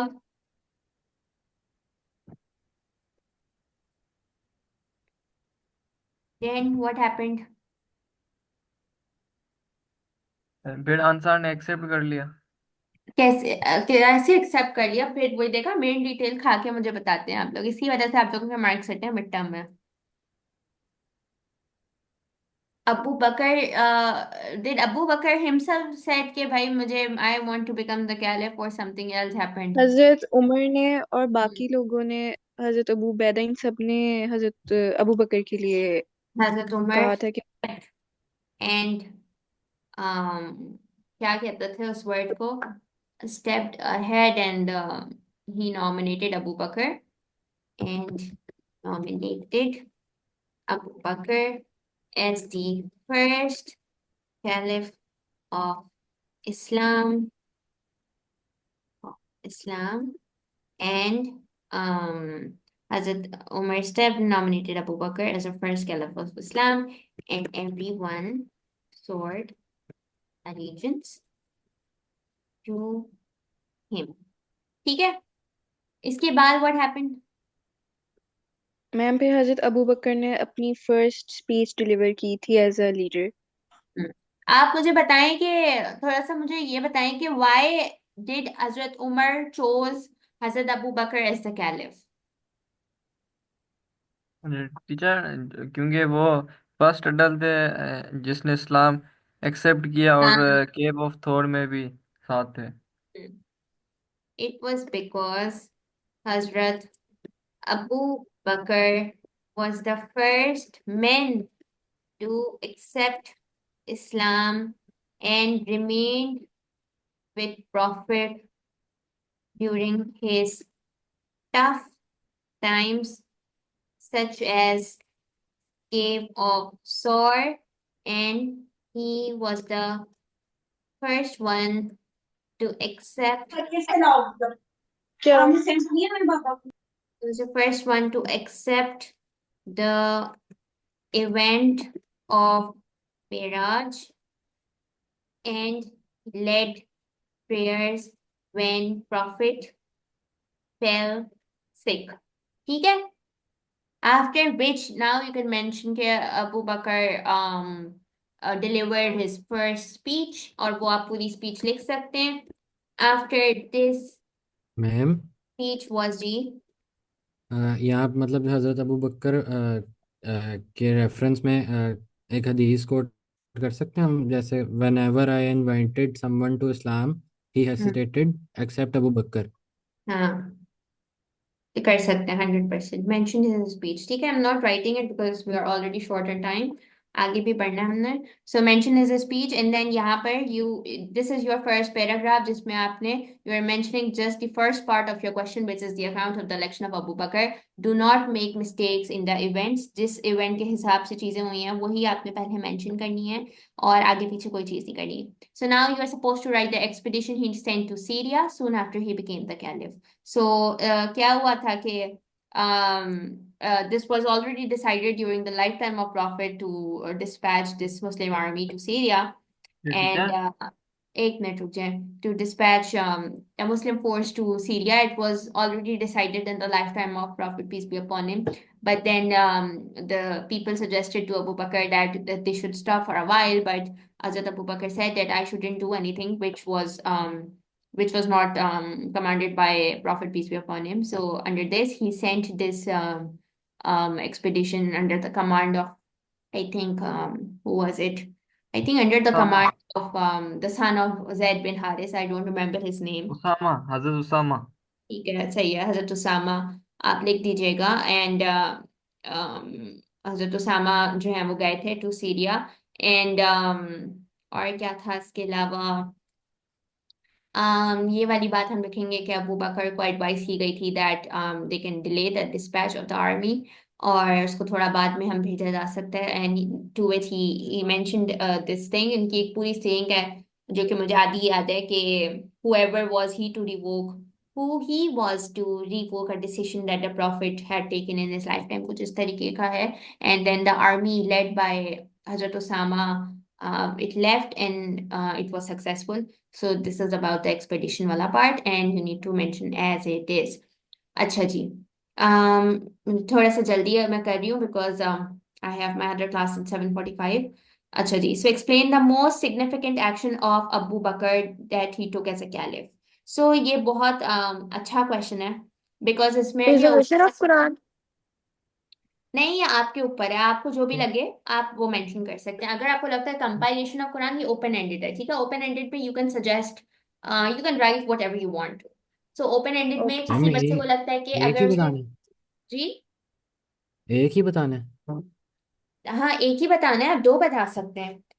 ठीक है, मोस्ट सिग्निफिकेंट, आप मोस्ट सिग्निफिकेंट में आप एक या दो बताएं और उसका आपने पूरा फिर इम्पैक्ट लिखना है ना कि कंपाइलेशन ऑफ कुरान अगर किसी बच्चे को लगता है तो कंपाइलेशन ऑफ हम्म। कुरान बहुत इंपॉर्टेंट है.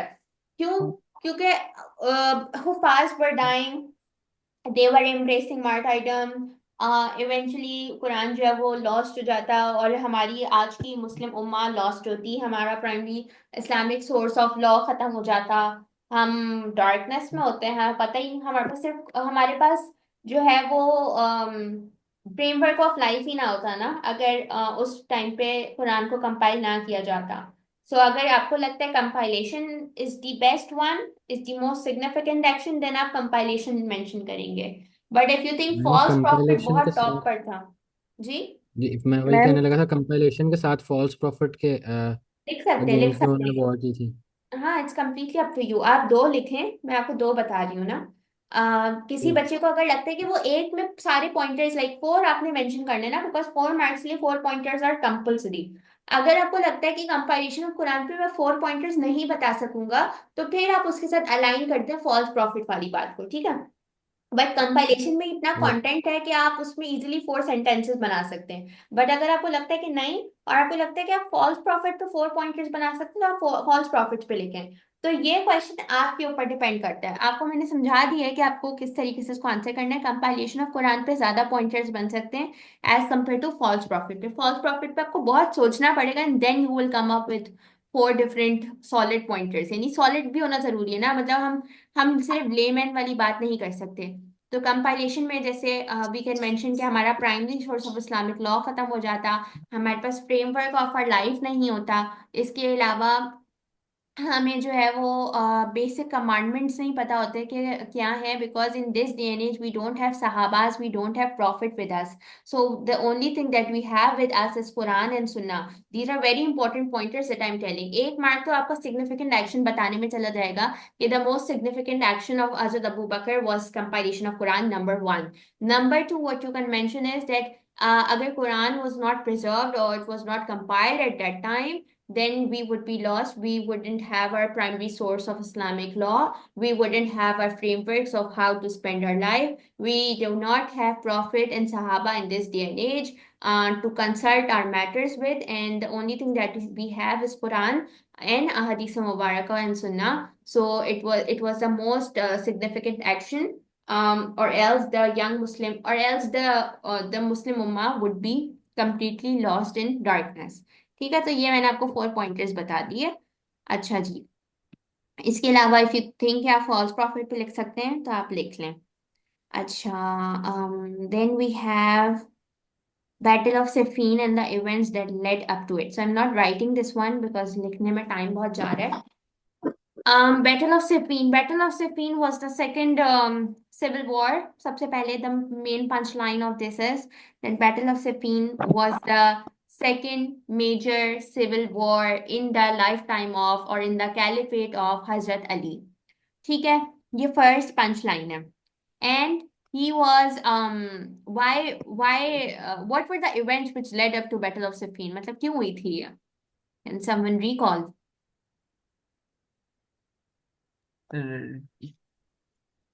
सिफिन। मैम बैटल ऑफ कैमल, नहीं ये कि आप रिवेंज में।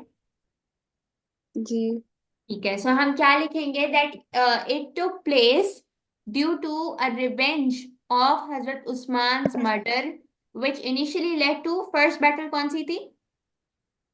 Battle of camel. हाँ, तो बैटल ऑफ कैमल इसलिए हुई थी ना बिकॉज हजरत उस्मान के मर्डर के रिवेंज में बैटल ऑफ कैमल हुई थी। सो बैटल ऑफ कैमल के रिजल्ट में दोबारा से बैटल ऑफ सिफीन हो गई थी।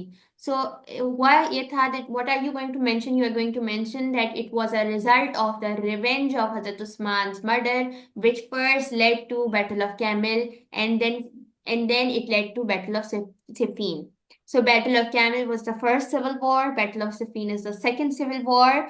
And in Battle of Camel, there was huge disunity among the Muslim Ummah, and there were many groups, such as Hazrat Ali became the first group, and then Hazrat Talha and Hazrat Zubair became the other group along with Hazrat Aisha.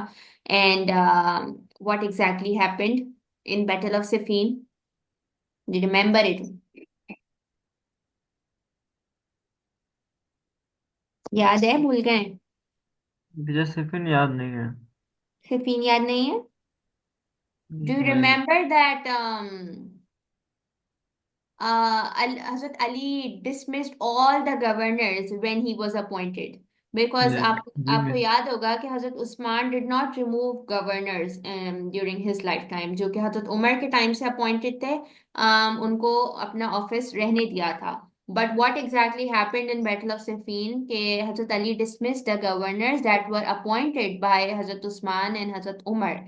And as a result of dismissal of all the governors, Muawiyah, who was the governor of Syria and he was also the cousin of Hazrat Usman, he initiated this disunity among Muslims and he said that the governors are being dismissed. You are disrespecting Hazrat Usman. You are not bringing the murderers of Hazrat Usman in front. And this led to the disunity in the Muslim Ummah, and Muawiyah was also supposed to leave his office, but he didn't leave his office, and he refused to step down, and he said that he was appointed during the caliphate of Hazrat Umar, and he said that he's also the cousin of Hazrat Usman, so why he should step down, and eventually the struggle for power and Muawiyah wanted the assassins of Hazrat Usman to be brought forward, and this eventually led to Battle of Siffin. So now, do you understand what were the events? The events were that as soon as Hazrat Ali was appointed, यानी जैसे ही Hazrat Ali अपनी governorship में अपने caliphate में आए थे, उन्होंने सारे गवर्नर्स को क्या किया था? He removed all the governors. उन गवर्नर्स में जो गवर्नर ऑफ सीरिया था वो मुआविया था, and Muawiyah was also the cousin of Hazrat Usman, and he said कि जिन लोगों ने हजरत उस्मान को मर्डर किया है उनको सामने लाया जाए. But Hazrat Ali was waiting for the proper evidence because he didn't take any action until he received any particular evidence. यानी वो किसी को भी रैंडम जाके नहीं पकड़ सकते थे कि आपने हजरत उस्मान को मारा है. उनको प्रॉपर एविडेंस चाहिए था. बट मुआविया बहुत इम्पेशेंट हो रहे थे एंड ही सेड कि आप जो है वो डिले कर रहे हैं and you're not taking the revenge of Hazrat Usman's blood. And eventually Muawiyah said that he is not going to leave the office because he was not appointed by Hazrat Usman, he was appointed by Hazrat Umar. And Hazrat Usman himself did not remove the governors that were appointed in the lifetime of Hazrat Umar.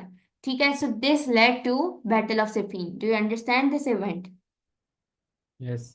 ठीक है. And then the Battle of Siffin was fought as a result of Battle of Camel, and there were two forces. यानी हर battle में you need to mention ना कि it was fought between which two people.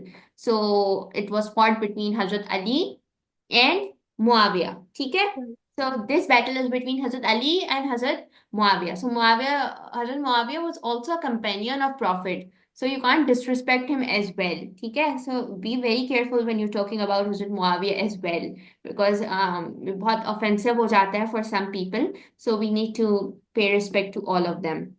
अच्छा, and फिर इसके बाद क्या हुआ था? That initially they negotiated and they tried to negotiate. यानी Hazrat Ali's army tried to negotiate with Hazrat Muawiyah's army, but the negotiations failed. And Hazrat Ali asked Muawiyah to resolve the differences, and then he said, Hazrat Muawiyah said that he wants to fight.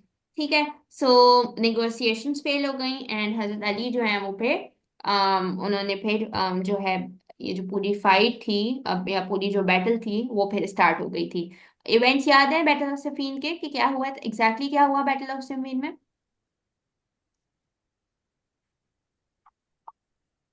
नहीं याद?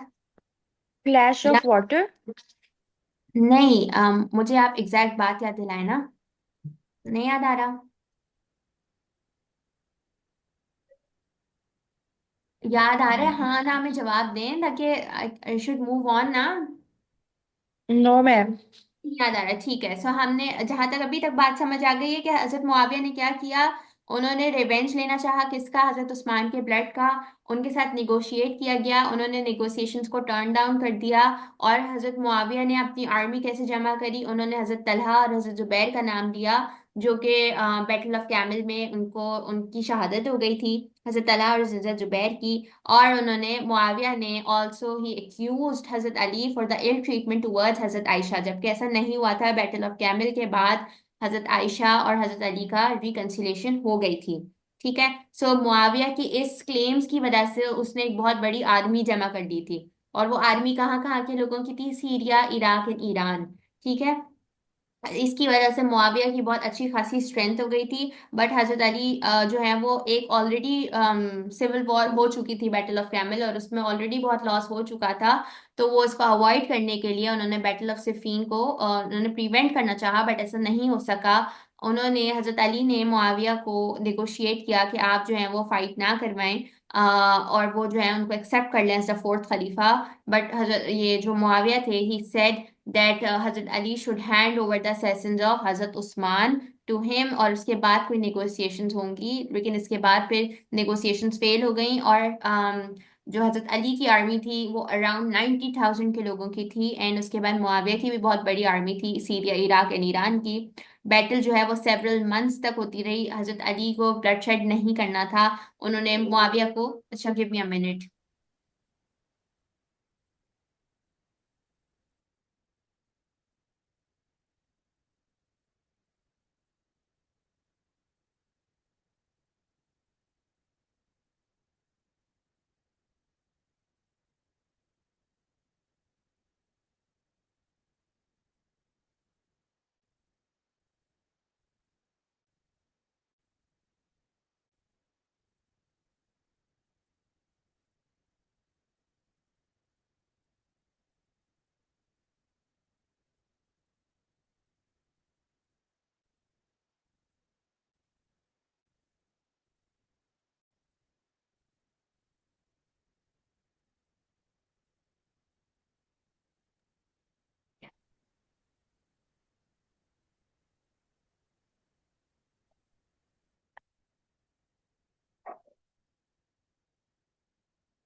अच्छा जी। सो हम यहाँ पर थे, I also written it जल्दी जल्दी, अब जितना, ये आई थिंक ये सारे ही है इसमें। सो हमने इसमें इवेंट्स यहाँ तक कवर कर लिए कि कितनी आर्मी हो गई थी मुस्लिम्स की, जो साइड पे थे हजरत अली के, एंड जो मुआविया के साइड पे थे वो सीरिया, इराक एंड ईरान से थे। ठीक है, इसके बाद बैटल जो है वो स्टार्ट हो गई, एंड हजरत अली जो है वो प्रिवेंट करना चाहते थे ब्लडशेड को। तो उन्होंने फिर से निगोशिएट किया मुआविया के साथ, that you can accept Islam and accept Hazrat Ali as the fourth खलीफा, to which Muawiya disagreed. And इसके बाद जब दोबारा बैटल स्टार्ट हुई, तो Muawiya side version on fourth day, and इसकी वजह से ही did something very very evil. जैसे ही उनको लगा कि they are about to lose, they asked Amr bin As, and Amr bin As was also on the side of Muawiyah. He ordered the soldiers of his side to hang Quran as a sign to cease war. This was nothing but their evil tactic. They were using this tactic to stop the war, because they thought after, if they lose, they'll have to accept Hazrat Ali as the fourth caliph. And उसके बाद Hazrat Ali warned his own men to not fall in this trap, but to fight till the end. However, his own army, यानी हजरत अली की अपनी army, they refused to fight, and they said कि उन्होंने Quran hang कर दिया, which means they want to stop the war. So they said that they'll go against Hazrat Ali, but if the caliph himself didn't stop the war. So उनके लोग जो है वो इस ट्रैप में आ गए कि उन्होंने क्योंकि कुरान हैंग कर दिया, they want to seize the war, and Hazrat Ali didn't want to do so. उनको लगा कि हजरत अली जो है वो गलत कर रहे हैं ऐसा करके, जबकि उनको पता था कि एक ट्रैप है। He knew the nature of Muawiya, he knew the nature of these people.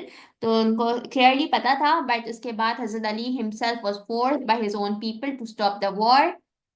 And इसके बाद it was decided that the matter should be resolve through arbitration, जिसमें Abu Musa Ashari was appointed for Hazrat Ali and Amr bin As was appointed to Muawiya, and they were supposed to resolve the matter through Quran and सुन्नह announce their decision by Ramzan.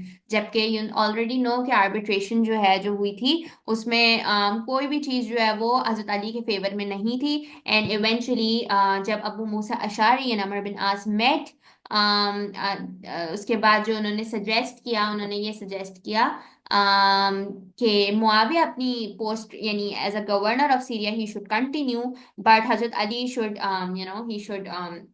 he should turn down his position as the caliph. तो they met, ये वाली भी यहाँ पे बात आ गई है। और बट उसके बाद जो है वो this decision wasn't accepted by Hazrat Ali because Muawiyah के लिए it was decided कि Muawiyah should retain on his post. So there was huge loss on both sides, be it on Hazrat Ali's side or be it on Muawiyah's side. Eventually they were all Muslims, but there were huge losses on both sides, and it led to the creation of new sect Kharjis. And you should mention about Kharjis as well because ये बहुत एक dangerous जो है वो sect बन गया था, जिसकी वजह से इवेंचुअली मुस्लिम उम्मा बिल्कुल डिसयूनाइट कर गई थी। एंड खारजीज में आपने मेंशन करना है कि ये अपने आप को क्लेम करते थे, यानी जो खारजीज थे वो अपने आप को क्लेम करते थे कि वो जो है वो सबसे ज्यादा राइटियस हैं। और इसके अलावा आई थिंक सबसे ज्यादा राइटियस वाली बात ही ठीक है। ठीक है, कुछ याद आया, कुछ रिंग द बेल्स हुई, या आप सब लोग भूल चुके हैं? जी मैम, याद आ गई। आप तो मुंतहा और साहब तो आप लोग टर्म वन में तो थे ही नहीं। क्या हुआ था, नहीं, खाट लेकिन मैम हमें। पड़ा है? जी। ठीक है। सो खारजीज का एक न्यू सेक्ट क्रिएट हो गया था। I think this would be it. ये वाला ही क्वेश्चन आई थिंक सारा जब आप लोग लिखेंगे तो काफी ज्यादा हो जाएगा। Events that led up to it, events में क्या हुआ था, आर्बिट्रेशन हुई थी, आर्बिट्रेशन इवेंचुअली फेल हो गई थी because arbitration was not in the favour of Hazrat Ali, it just favored Muawiyah, that Muawiyah should stay as the governor of Syria while Hazrat Ali should resign as the caliph. But then it was not accepted by Hazrat Ali, and simultaneously a new sect of Kharjids was created right after Battle of Siffin. And these people said that they were the righteous, and वैसे these were the people who basically were involved in the murder of Hazrat Usman, but they said that we will raise our voice for revenge of Hazrat Usman, and they said that we are here to establish the kingdom of Allah subhanahu wa ta'ala, but they were not sincere in their own efforts, and they only considered Hazrat Abu Bakr and Hazrat Umar as lawful khalifas, and insisted Hazrat Ali to attack Syrians, but Khalifa replied that he can't break the treaty. And इसके बाद ये 12-13 लोगों का, I think 12,000 लोगों का जो है मैं एक पूरा ग्रुप सेपरेट हो गया था upon returning from battle of Siffin, and ये लोग जो है वो फिर खारजीज बन गए थे। So this is everything that you need to mention. और इसके अलावा if we look at the B part which says in your opinion what was the main consequence. Again इस पेपर में दो क्वेश्चंस ओपन एंडेड है। Open ended questions का मतलब होता है that you can write whatever you want to, आपको जो लगता है it is the main consequence आप वो लिख सकते हैं। पिछले पार्ट में आई सेड के कंपाइलेशन ऑफ कुरान, बिकॉज मेरे हिसाब से अगर मैं उसको आंसर करूंगी तो मैं कंपाइलेशन ऑफ कुरान को करूंगी। यहाँ पे अगर हम मेन कॉन्सिक्वेंस अगर मुझे बता दें आपको क्या लगता है वो मेन कॉन्सिक्वेंस, तो हम उसको डिस्कस कर लेते हैं। मैम गवर्नर वाला, बिल्कुल। एक गवर्नर वाला बता सकते हैं, दूसरा क्लैश ऑफ वाटर बता सकते हैं। क्या बता सकते हैं? एक तो गवर्नर वाला हो गया, दूसरा हम गवर्नर वाला क्लैश ऑफ वाटर बता सकते हैं। गवर्नर वाला क्या है, गवर्नर क्या हुआ है? चेंज ये कर वो दिए थे हजरत। उन्होंने चेंज बट कर दिए थे हजरत मेन अली ने। कॉन्सिक्वेंस ओ यानी बैटल के बाद क्या हुआ, मेन कॉन्सिक्वेंस का मतलब होता है कि बैटल के बाद क्या हुआ। इवेंट्स नहीं, events that led to battle नहीं, उसके बाद बैटल के मैम, बाद चीज क्या हुई है। बैटल ऑफ नहावन भी इसी की वजह से हुई थी ना, क्या खारजीटीज बैटल? और हजरत अली की। मैम डिसयूनिटी अमंग मुस्लिम। डिसयूनिटी अमंग मुस्लिम्स हुई, सही है। बैटल आप लोग लिख सकते हैं ये भी battle of Nahrawan, but battle of Nahrawan में आप क्या क्या लिखेंगे? कि ये उसमें आप खारजी चीज की खारजीज वजह को से होते हाँ, फिर आप ये लिखें कि इस बैटल के बाद द मेन खारजी कॉन्सिक्वेंस चीज was the establishment of Kharijis and this establishment led to battle of Nahrawan. So अगर आप ऐसे लिख रहे हैं तो that is perfectly fine, but for that you'll have to mention कि right after the battle a new sect was created, and this new sect was of Kharjids, which comprised of 12,000 men, and they collected at Nahrawan and they created problems for Hazrat Ali, and then Hazrat Ali marched towards Nahrawan, and this army of enemy were defeated. But obviously a huge Muslim disunity could be seen towards the end of Hazrat Ali's caliphate. And उसके बाद क्या हुआ था, I think loss of Egypt हो गया था और so on and so fourth. तो आप बैटल ऑफ नारावन मेंशन कर सकते हैं 100%. ठीक है. ठीक। जी और मैम। किसी को इसके अलावा किसी को लगता है कि कोई और अगर मेन इवेंट है तो वो बता दें. मैम एक क्वेश्चन पूछना है जी जी पार्ट ए पूछो. में से। हम्म. जो अमर बिन आस थे वो रेबेलियंस में से नहीं थे, मतलब शुरू में नहीं थे, मतलब बाद में हो गए थे. जब उन्होंने कुरान को हैंग करने का ओपिनियन दिया था। तो वो उस साइड पर थे ना, मुआविया की साइड पर थे. ओके। पहले तो ही वॉज अ कंपेनियन, मतलब Muawiya was also the companion. उसके बाद चेंज ऑफ इवेंट्स हुए थे. हजरत अली, हजरत उस्मान के बाद चेंज ऑफ इवेंट्स हुए हैं जिसमें जो अपने ही लोग थे वो फिर चेंज हो गए. टीचर कैलिफ की ऑफिस वीक हुई थी क्या कैलिफ के ऑफिस? जिस बैटल के बाद, मतलब वीक हुई थी, वीकनिंग ऑफ हाँ द। लिख सकते हैं, हाँ वही डिसयूनिटी में सारी चीजें आ जाएंगी. मैम ये इस्लामिक एम्पायर दो डिफरेंट स्टेट्स में वो। डिवाइड हो गई, हाँ इसी में आएगा, खारजीज के बाद ही आएगा वो. ओके। ठीक है. चले, सो अब आपके पास, अच्छा एक चीज मुझे आप लोगों से डिस्कस करनी थी, बहुत इंपॉर्टेंट, अभी याद आ गई. वो बात ये थी कि आप लोग जो है वो आप थोड़ा सा रिवाइज करना स्टार्ट करें अपना सिलेबस मेरे साथ. तो you are doing the yearly past papers. आपके क्या क्या काम है till we meet on Saturday इंशाल्लाह. You need to complete 2 papers, एक कल का पेपर 1 एंड आज का पेपर 2. सबसे पहले ये 2 काम हो गए आपके, ठीक है. अब अगर कोई बच्चा, फॉर एग्जाम्पल, मैं आपके ग्रुप पे भी मेंशन करती जा रही हूँ जो जो काम आप लोगों ने करना है. पेपर 1 करना है आप लोगों ने, एंड पेपर 2 करना है. अब आपको मैं एक रिवीजन की टेक्निक बताती हूँ. डेट हर दिन यानी मंडे से फ्राइडे सिट फॉर 2 आवर्स, ठीक है.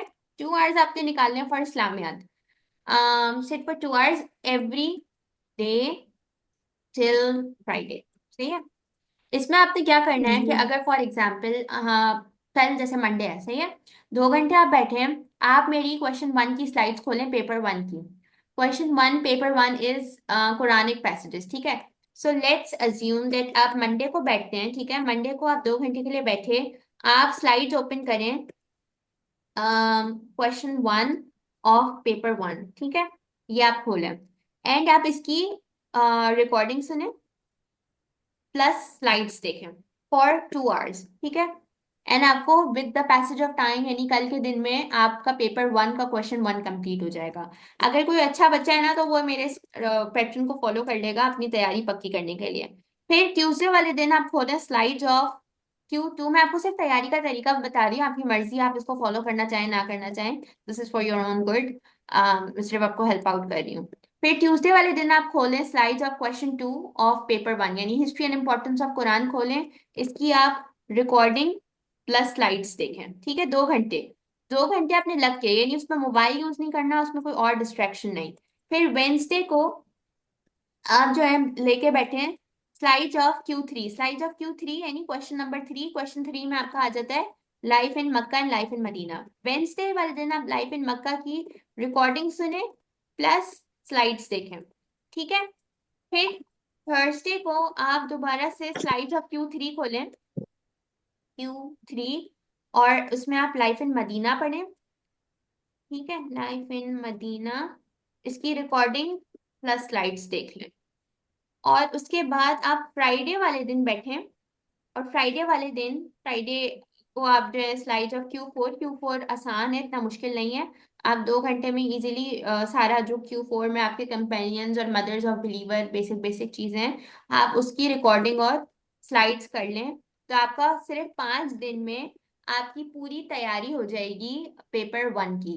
एंड देन यही आपको सिमिलर पैटर्न फॉर पेपर 2 अगले हफ्ते फॉलो कर लें तो आपका पेपर 2, यानी 2 हफ्तों में आप पेपर 1 एंड पेपर 2 की इजीली तैयारी कर सकते हैं अगर you follow whatever I have written on in your group. ठीक है। तो आप फिर मुझे अपना सैटरडे को बताइएगा कि आपने इन सब में से क्या क्या चीजें करी। अब देखिए पेपर आपका है तो आप लोग मुझे ये नहीं कह सकते कि हम स्कूल का काम कर रहे थे, हमें स्कूल जाना था, हम पढ़ रहे थे, ये कर रहे थे। इवेंचुअली आपका पेपर है और आपको ग्रेड लेकर आना है। यू आर ऑलरेडी अवेयर कि आप लोगों के पेपर्स टीचर जो हैं वो बहुत महंगे हैं। और मुझे एक्सक्यूज देना अगर आप एक्सक्यूज देना भी चाह रहे हैं या अगर आप, तो आप अपने साथ बुराई कर रहे हैं, मेरे साथ कोई बुराई नहीं कर रहे। आप पेपर 1 पेपर 2 नहीं अटेम्प्ट कर रहे, मेरा इसमें कोई ना बेनिफिट है ना मेरा इसमें कोई लॉस है। अल्टीमेटली आपका लॉस है। मैं आप लोगों को लाउड एंड क्लियर बता रही हूँ, मार्च में बहुत मुश्किल होता है पढ़ना, क्योंकि रमजान आ जाते हैं, बच्चों का टाइम टेबल नहीं बन पाता, वो बहुत लिथार्जिक हो जाते हैं। तो आप फैब में अपनी मैक्सिमम तैयारी कर लें, बिकॉज फिर मार्च में, ट्रस्ट मी ऑन दिस, नहीं होगी पढ़ाई आप लोगों से। फिर अप्रैल में आप लोगों को होगा सिवियर किस्म का पैनिक अटैक कि अब तो हमारे पास इतना टाइम ही नहीं बचा, हम कैसे तैयारी करें। सो आप सिर्फ 2-3 हफ्ते का आपका मेरा साथ रह गया है। आप इसको ट्राई करके देखें, आपकी बहुत अच्छी तैयारी हो जाएगी। और ये आपका अपना बेनिफिट है, आप नहीं करेंगे आपका अपना लॉस है, कर लेंगे तो आपका अपना बेनिफिट है। ठीक है। ये आप मुझे बताइएगा फिर ऑन सैटरडे कि आप लोगों ने इसमें से कितनी चीजें करी। सिर्फ मैं आपको हेल्प आउट कर रही हूँ कि आप लोग जो है वो उस तरीके से अपनी तैयारी कर लें। सही है। टीचर जी। टीचर वो मैं कुछ सवाल आपको चेक करा सकता हूँ? आप सवालात अगर आपने मुझे चेक कराने हैं तो आप जो है ना मुझे मेरे पर्सनल पे मुझे मैसेज सेंड कर दें। ओके। ठीक है। चले जी। सो जो इस्लामियत वाले बच्चे हैं वो प्लीज़ अब चले जाएं। एंड टेक केयर एंड इंशाल्लाह I will see you on Saturday. और अच्छी तैयारी करें। एंड बायो वाले बच्चे आ गए हैं तो